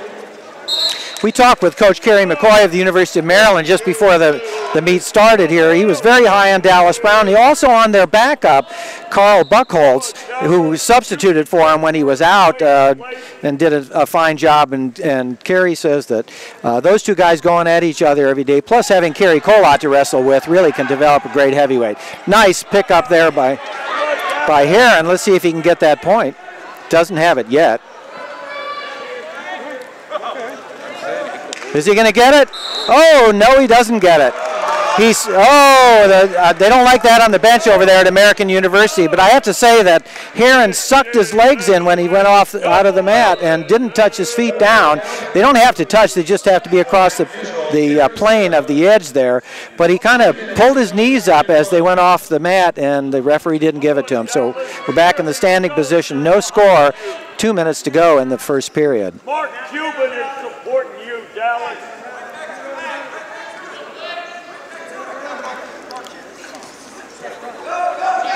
Come on, Dallas. Okay, Blake Heron.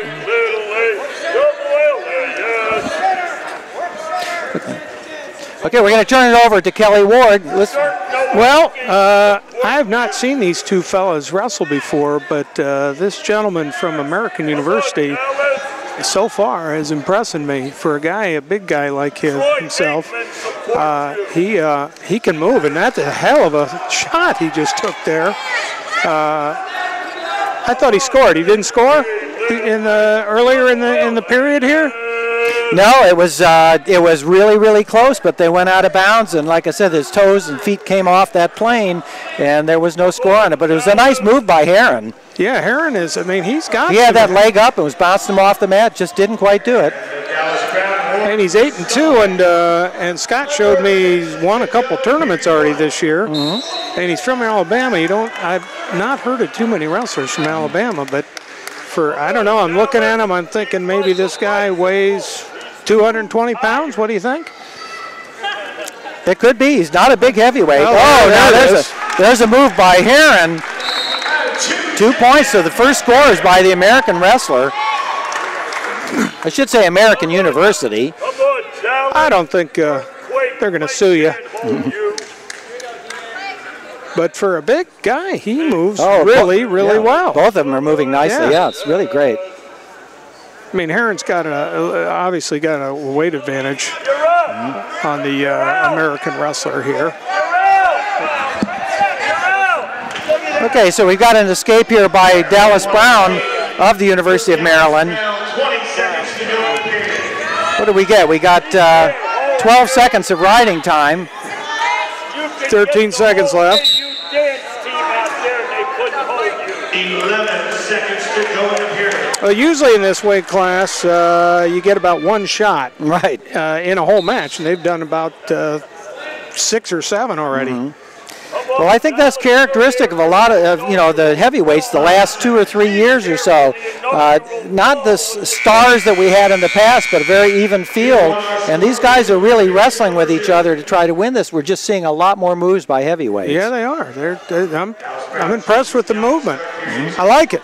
I like guys that are moving and doing something and scoring. We had a nice great heavyweight bout last night over at George Mason just as well. And this is adding icing to the cake. Oh, nice escape by the American wrestler. That ties the score up at 2-2 with 2 minutes to go at the start of the second period. Minute and 40 to go. Well, that was Brown that escaped, Maryland fella. Just escaped from underneath Dallas to Brown. tie it up. Right. Only 18 seconds riding time in favor of the American wrestler, so not a factor yet. Yeah. He favors that high crotch to the right leg. They're slowing down a little bit now. Maybe a little bit of endurance is wind is factoring in here. Gas tank action. And that's a lot of movement for big guys. People don't realize. Oh, there's another shot. God, he shoots great. Oh, look at that, yeah. It's called fast twitch. He needs to. There's a point for the American wrestler. Blake Heron, that was stalling, backing out by Dallas Brown of the University of Maryland. I tell you, if he shoots in about 100%, but he's been only doing about halfway in. If he would continue in, he'll get these shots. He was doing it in the first period. He was going all the way in. He was getting a leg. Well, he had the leg up in the air there in the first period.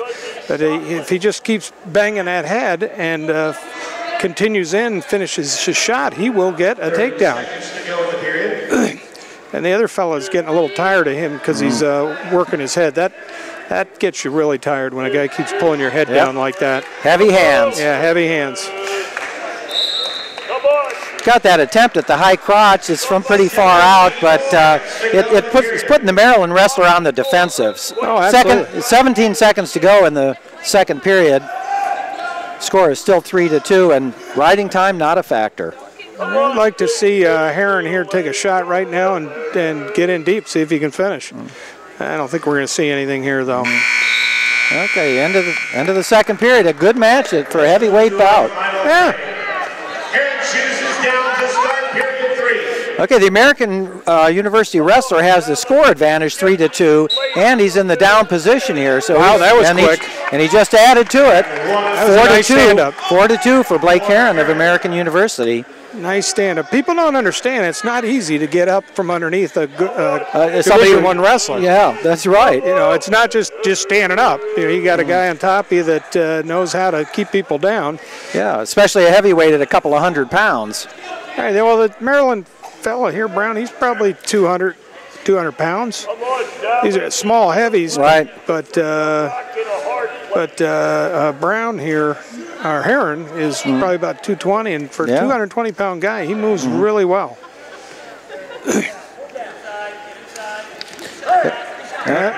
Okay, another point. Another point for Green on stalling. That makes it 5-2. I think Heron's going to probably just be satisfied with that. I'd like to see him, just because I like to see action. I'd like to see him get after him, because why not? You know, he's might as well win by 7-2 instead of 5-2. I want to remind you that the team score now is 16-15 in favor of the University of Maryland. So this is it's like starting all over again. Now there's a first shot there for the Maryland wrestler.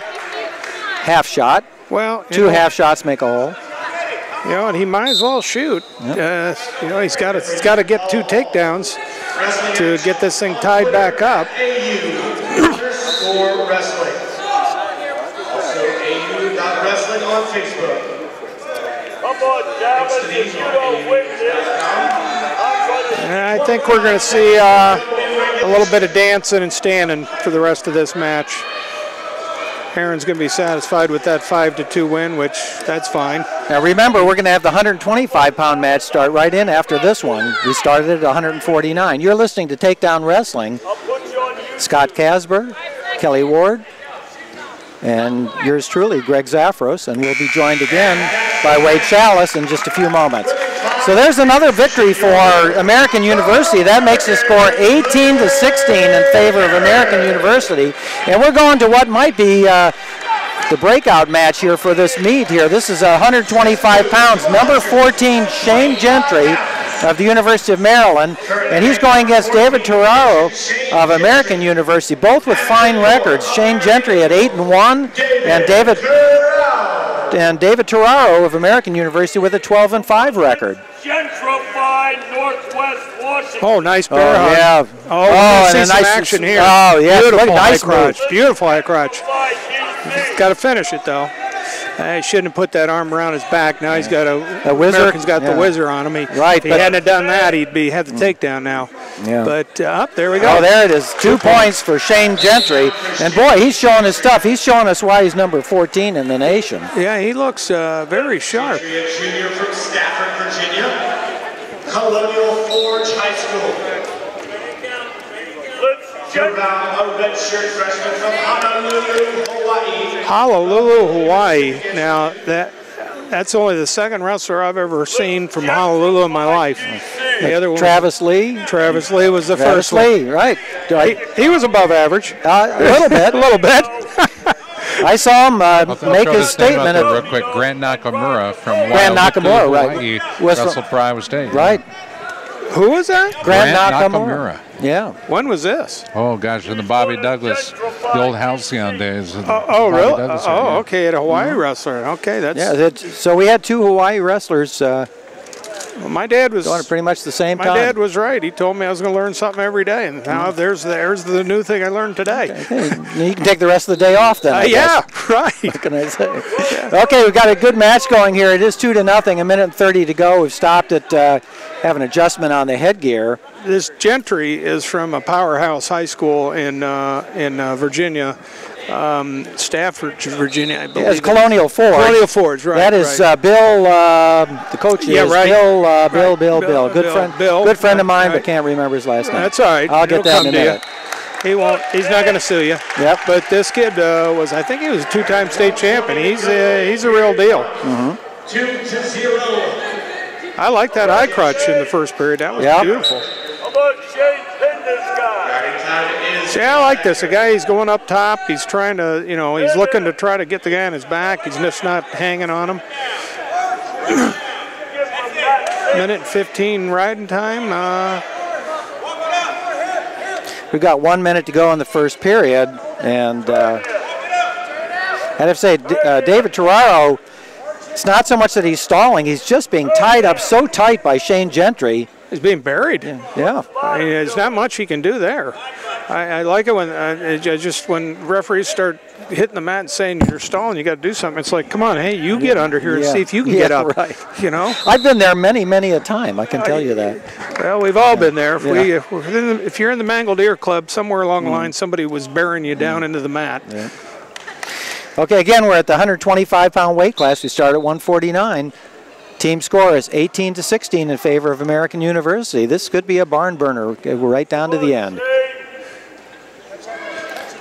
Well, actually, I'm kind of impressed with the American wrestler that he's staying in this because he's just getting overpowered. I'm surprised he hadn't got turned yet. Right. Up. Well, maybe, there it comes. Maybe. Close. Well, I think that American University has shown itself really well in this meet already and will continue to do so during this meet. It's a crosstown rivalry, but more than that, this is a team back on the rise again, as Scott mentioned earlier today, and they kind of want to show everybody that they're serious about this. So, end of the first period, 2-0, but we've got 2 minutes and 23 seconds riding time advantage for Shane Gentry of the University of Maryland, and Gentry chooses the down position. Yeah, we'll see how he comes. If he comes out of there as quick as he got the takedown. Yeah, he's a good-looking wrestler, this kid, this Gentry. And this is the Ameritel 125-pound weight class. At this time, the team score: American 18, Maryland 16. Hand control. This Gentry needs to get some hand control if he's going to get out of there. There he goes. There he's got hand control and he's out. Yep.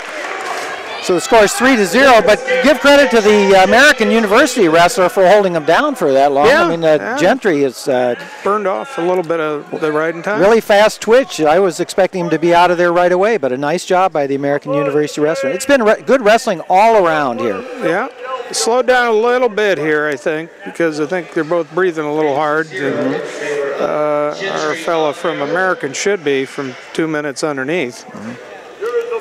Now, we mentioned to you that Shane Gentry is ranked 14th in the nation at 125 pounds. In our next match, we're going to have Jeff Alexander of Maryland. He is also ranked 14th in the nation. Oh, there we go. 2 more points.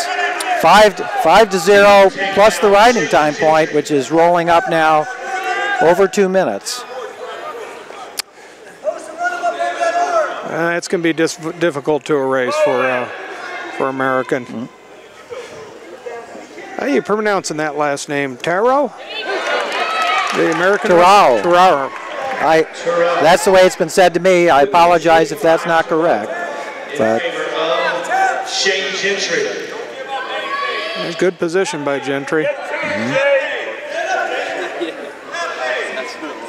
2, Shane. Get 2. 2 legs, 2 points.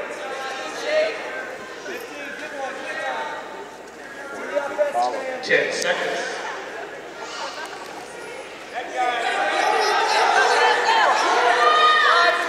Nice. Oh, another nice move by Shane Gentry. Very nice. Wow. Just as the buzzer comes out, beautiful move.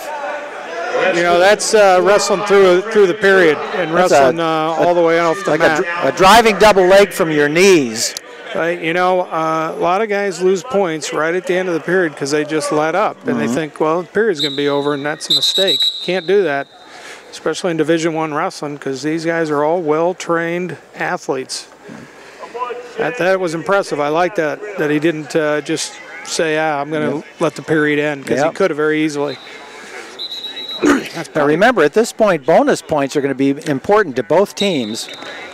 You're reading my mind, actually, because that is probably what he's thinking right now. He's got a 7-1 lead, Gentry. It's 8-1, really.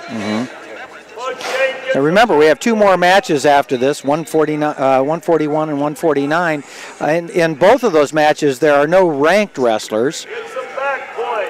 So from that perspective, we could say that they could be an even shot for either team on that. And anything could happen. That's right. Now, this grapevine he's got in there, that's kind of just brutal tight. for it's American. This kid's he's gonna have some problems getting out of this, because Gentry, I can remember seeing him in high school. He was good with this cross-body ride in high school.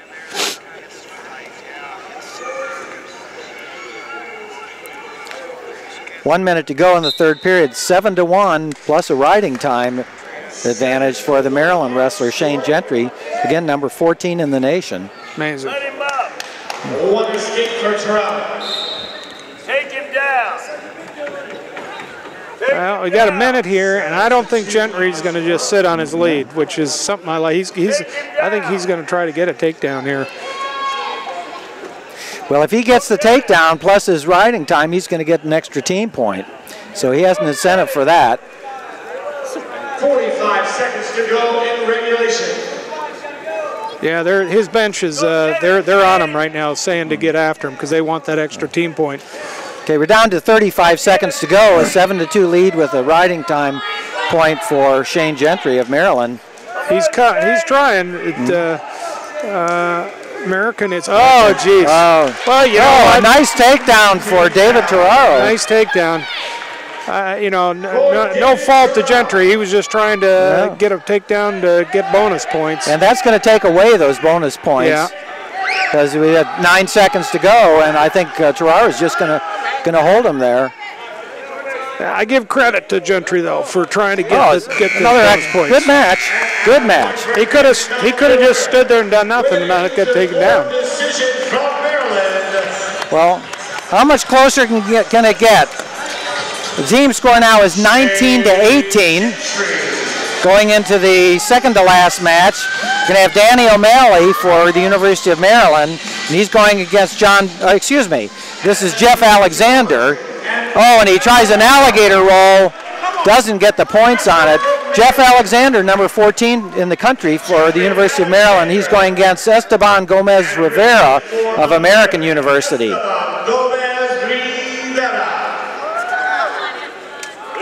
Again, a ranked wrestler against a non-ranked wrestler. Let's see what happens. But in the last match, the American University wrestler prevented those bonus points. That's almost like a victory for American last match. Yep, that is. Just having a regular decision. Thank you. A moral victory. Moral victory, right. When I wrestled, I would have taken them either way. Right. A win's a win. W.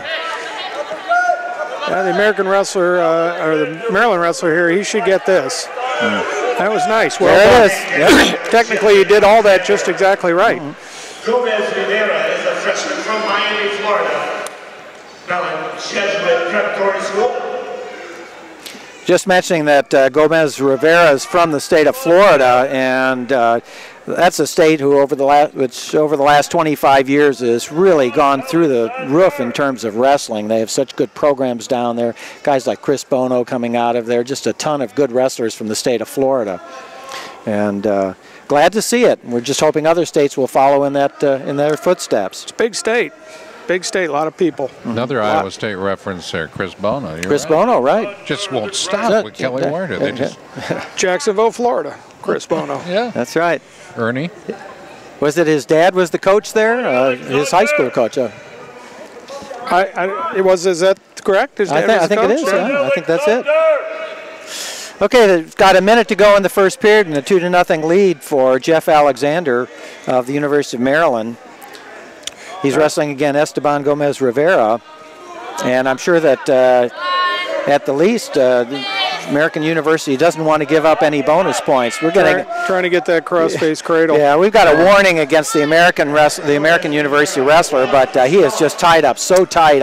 I'm not sure what he's going to be able to do. I don't know if when I was officiating, I never. Oh, we got the cradle. We've got the cradle locked up here, I think. Okay, and there's 33 seconds to go, so there's plenty of time. Should put him back just the way he's taking him. Oh, take him back. There it goes. Oh, he's down there. Let's see what happens. 22 seconds to go. There's plenty of time. He's got his right shoulder up. Not going to happen. Oh, it doesn't quite happen. Good fight. Good fight by Gomez. Excellent. Okay, and applause from the crowd for both wrestlers, I'm sure. A nice cradle and a nice job of getting out of it by Gomez Rivera of American University. Great technique to put that cradle on. That was tight. Okay, the end of the first period. 2-minute riding time advantage for the University of Maryland wrestler. Essentially makes it 6-0 at this point. In theory, yeah. And we're only going into the second period, so. That's a pretty substantial lead. He's going to have trouble. Nice stand-up. Technically very good. Right back up, getting his hips out. Nice. Oh, little elbow to the forehead. Accidental, of course, but a nice escape. It's going to make it 7-0 in favor of University of Maryland, Jeff Alexander. Well, Alexander looks like he's in good shape, so he's not breathing hard, so he should probably be able to continue to score.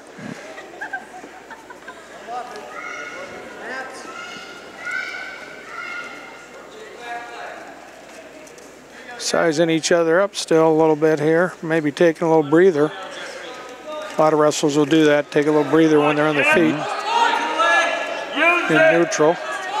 That's good. He's doing the right. He's going to come around here. Yeah. Now let's remember that Jeff Alexander did that alligator roll in the very first few seconds of the match. So I wonder if he'll try that again sometime. Nice high crotch. Missed the leg, but it's a good attempt. Less than a minute to go in the second period. Go get him, Alexander. Take him down. Alexander's keeping the He's not giving up. No, but Alexander's keeping the better position out there. He's keeping the elbow control, and his position's all real good. I don't see any chance for Gomez to score really on him. Here comes a single. Nice drop. He's going to get this. He's going to get this. I don't see how. Yeah, boom. Nice. Okay. Technically, again, very good. I guess I see why he's ranked number 14th in the country. And there was also a stalling call there for backing up on that. That added a point to it. Oh, so, missed that one. Yeah, so we've got a 9-0 lead with 2 minutes of riding time advantage for Jeff Alexander of the University of Maryland. And we're back in familiar territory with him putting the kibosh on Esteban Gomez Rivera of American University. 6 seconds to go in the second period. See, Mr. Alexander's from Pittsburgh, Pennsylvania. Some good wrestling out that way. Yeah, especially at the University of Pittsburgh right now. Let's move to period number 3. Okay, going to the third period. Remember, we have one more match going on after this one. That's going to be Danny O'Malley from the University of Maryland and John Boyle of American University. They both have similar records. That could end up being a barn burner for us. Well, this dual meet's a lot closer than I thought it was going to be. I don't know that anybody expected it to be this close. This could go down to the last match. Yeah, that was well done, Alexander. Okay, this is pretty much going to wrap up a major decision unless something major really happens, because we only have 1:35 minutes to go, and Alexander has 2.5 minutes approximately of riding time, so that's not going to go down at this point, and he's got an 11-point lead. Technically, Alexander has really done. I'm very impressed with his technique. He's just been very methodical and not making any mistakes. And Roger that. That's correct.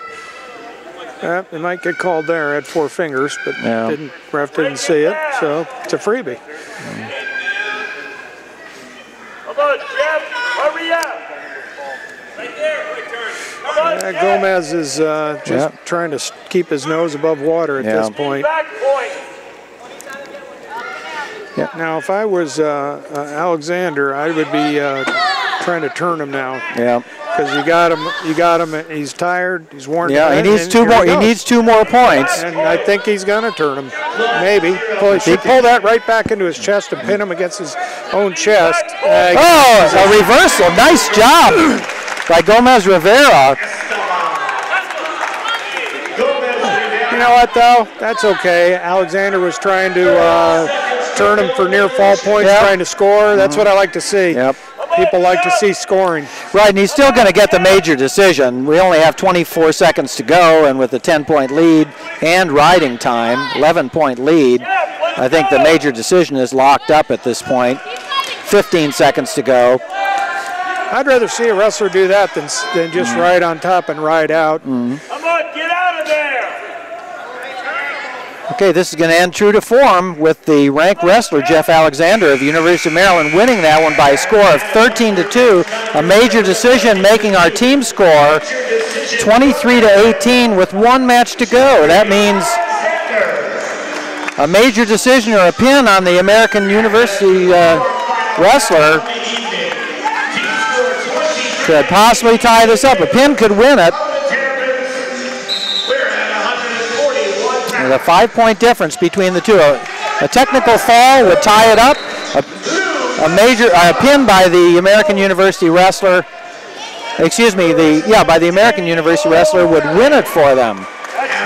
As I mentioned before, we've got Danny O'Malley from the University of Maryland. He has a 6-8 record. He's going against John Boyle of American University with a 7-6 record. So their records are rather similar. We don't know who their competition is. But this may not be a blowout. This could be a good one. Oh, a nice shot in there by the Maryland wrestler. Out of bounds, though.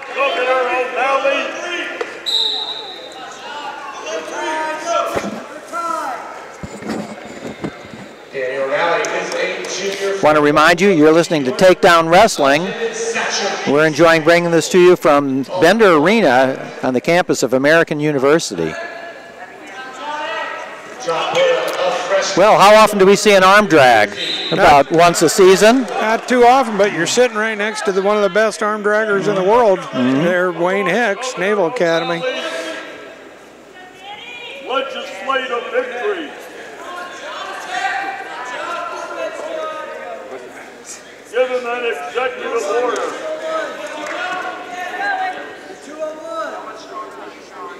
Okay, approximately 2 minutes to go. No score.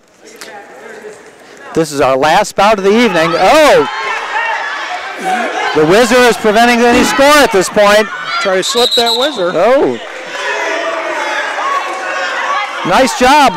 An offensive move by the American University wrestler. The first big move we've had. Again, Maryland currently with a 5-point team score advantage. Come on, Governor O'Malley. Push, John. You man of the people.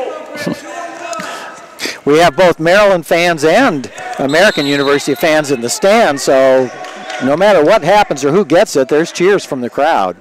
And a good crowd it is, I'll tell you. This is a wonderful crowd and a wonderful facility for wrestling as well. One of the reasons why they held the NCAA All-Star meet here on November 3rd. This place was full that day. I think the capacity in here is 3,000, 5,000? 3,300, I think it is. Well, it was full. They had more than that in here. The people on the floor, it was terrific to see that many people come out and watch the wrestling. 1 minute to go, and the score is tied 0-0, and the meet could depend upon this match. Circle. Well, just looking at it from just these two feeling each other out, I mean, I'm thinking the American wrestler has a little advantage, but yeah, he had the best shot so far, almost the only one. Ooh. They're kind of evenly matched from what I can see. Yep. That one riled the crowd a little bit. Well, that would have been interesting if the referee had disqualified the Maryland guy for that. Almost took our camera out as well. Yeah. That cost a few coins out of Scott Casber's pocket if that happened. Well, he's loaded. He's got money all. Yeah, I know. He's made of money. Old money bags. Money bags. Yep. Him and Jed Clampett. I think I was out in Beverly Hills just last week, actually. I think I saw one of his houses, mansions up there. I think Scott bought the Clampett house. Okay, here we are back. There's no score. 18 seconds to go in the first period, and win the final match. This is the 141-pound weight class. Since we got a little bit of a lull in here, a little trivia, the Reagan's house in Bel Air, California, which I used to work at, the Clampett house was right next door. We just got an endorsement by the Maryland Screamer out there for Takedown Wrestling and Takedown Wrestling Radio. Thank you, Mr. Ficker. Thank you. Appreciate it. So we get a little bit out of that. Okay, start of the second period. No score, but we have to give the advantage to the American University. Oh, yeah, he was the aggressor. A couple of good shots out there. And there's a nice stand-up. Yep. And he's nice out. Out in 3 seconds.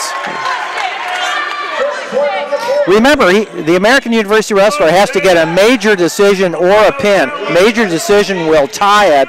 A pin will win it for American University. And I don't think coming in here anybody expected this to be this close. A good performance by both teams. Yeah, they were. All the athletes have been well-trained and well-conditioned.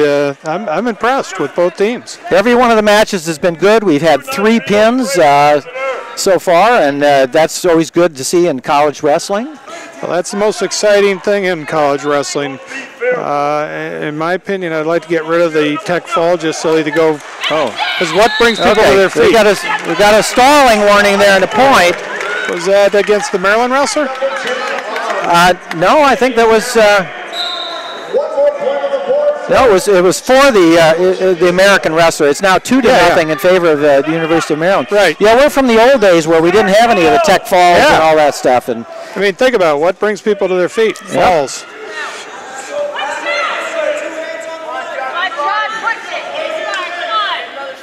Greg, you an Iowan? You from Iowa? I'm from Chicago. We used to supply all the good wrestlers to Iowa back then. I understand. Yeah. You remember guys like Steve Combs and all those guys that went out there to the University of Iowa. You're really reaching back though then. That was my later years. I'm from back in the 50s and the 60s, early 60s. Way before your time. Okay, here's another try by the American wrestler. He is being aggressive, and he is getting. He got a point already for stalling, so he's get another one here shortly. Right, and he's in a good position to do that. But again, a win gives them a moral victory, but. To get the real victory here, he's got to get that. At this point, he's got to get a fall. He's not going to have. He doesn't have enough time to roll up enough points for a tech fall. Well, there is another angle here. If he gets, here's another point, and he could be disqualified. That's right. He can be disqualified. The next one's going to be 2, and then after that, disqualified. So what we could say is that he's got a whole third period. He's got to get 2 more stalling calls. Yes, he does. And he's averaging 2 stalling calls a period now. And remember, the disqualification is just like a pin. It'll supply 16 points, which would give American University the victory. That's right. If I was American, I would let this kid go right now and just get after him on the feet, because he's gonna get more chances of the referee hitting him for a fall.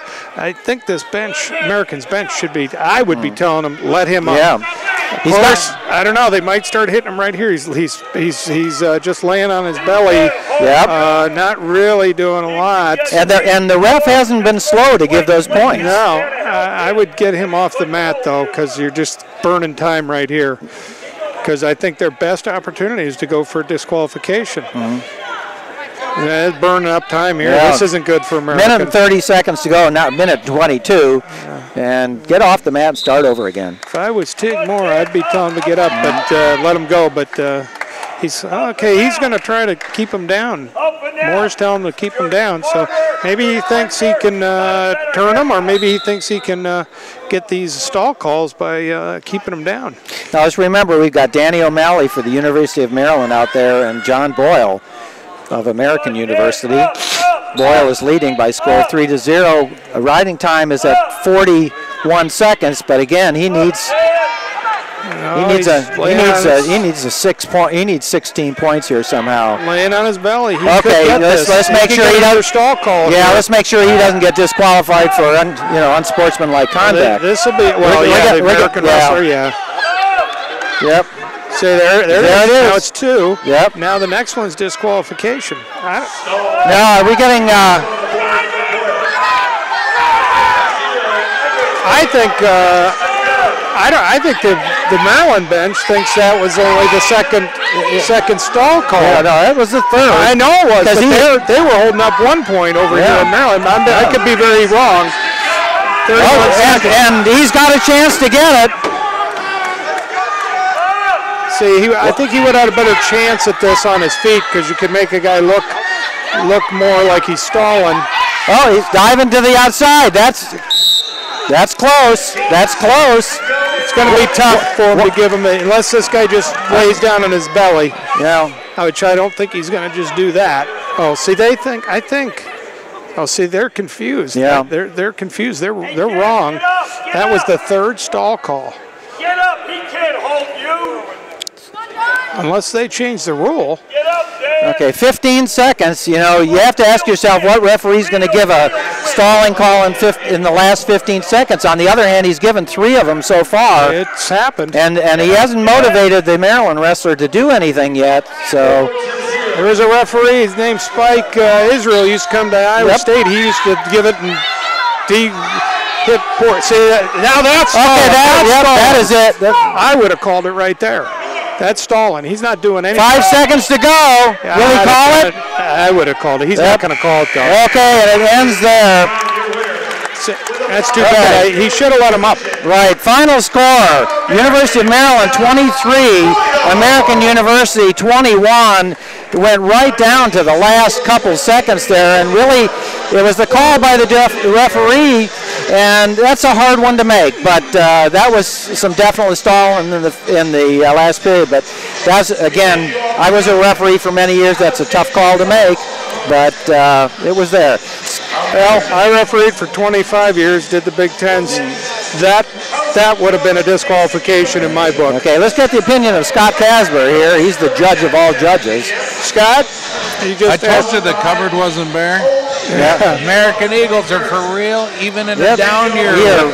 Look at this. With the terrific effort by the Eagles, and I love what I saw here tonight, and I like the fact that both Teague Moore and Kerry McCoy, while they may be friends off the mat, Teague said to me yesterday on the phone, he said, I'm getting ready for battle. Yep. I'm getting ready for war, and I love it. And we had final score is 23-21, so a 2-point difference. Oh, they're saying 23-18. Okay, 23. Yes. No. 23-21. The final. No, it is 23-21, I believe. That was the score. It should be 23-21. Yeah, the score is already left to go home, I think. 23-21, a 2-point difference, and we have behind us Roy Hill of Hayfield High School, and we watched one of his wrestlers last night. And Roy, it's good to have you back here. And I know you were down in North Carolina or South Carolina, beating up on a few people down there, and we're being joined again by Wade Schalles as well. I'll tell you, we've had a great crowd here today. It's just wonderful, just like we had last night at George Mason University. Well, listen, I want to thank Greg Zafros, Wade Schalles, and Kelly Ward. Surely we want to thank each and every one of you fans that have watched. Over 500 have watched last night's broadcast again already, and I'm sure we'll see that kind of performance again out of this broadcast. Feel free to let us know what you'd like to see, and we'll do our best to get it to you. But for all of us, we'll see you next Sunday in New York City as we bring to you the Grapple in the Big Apple. It's called Apple in the Garden.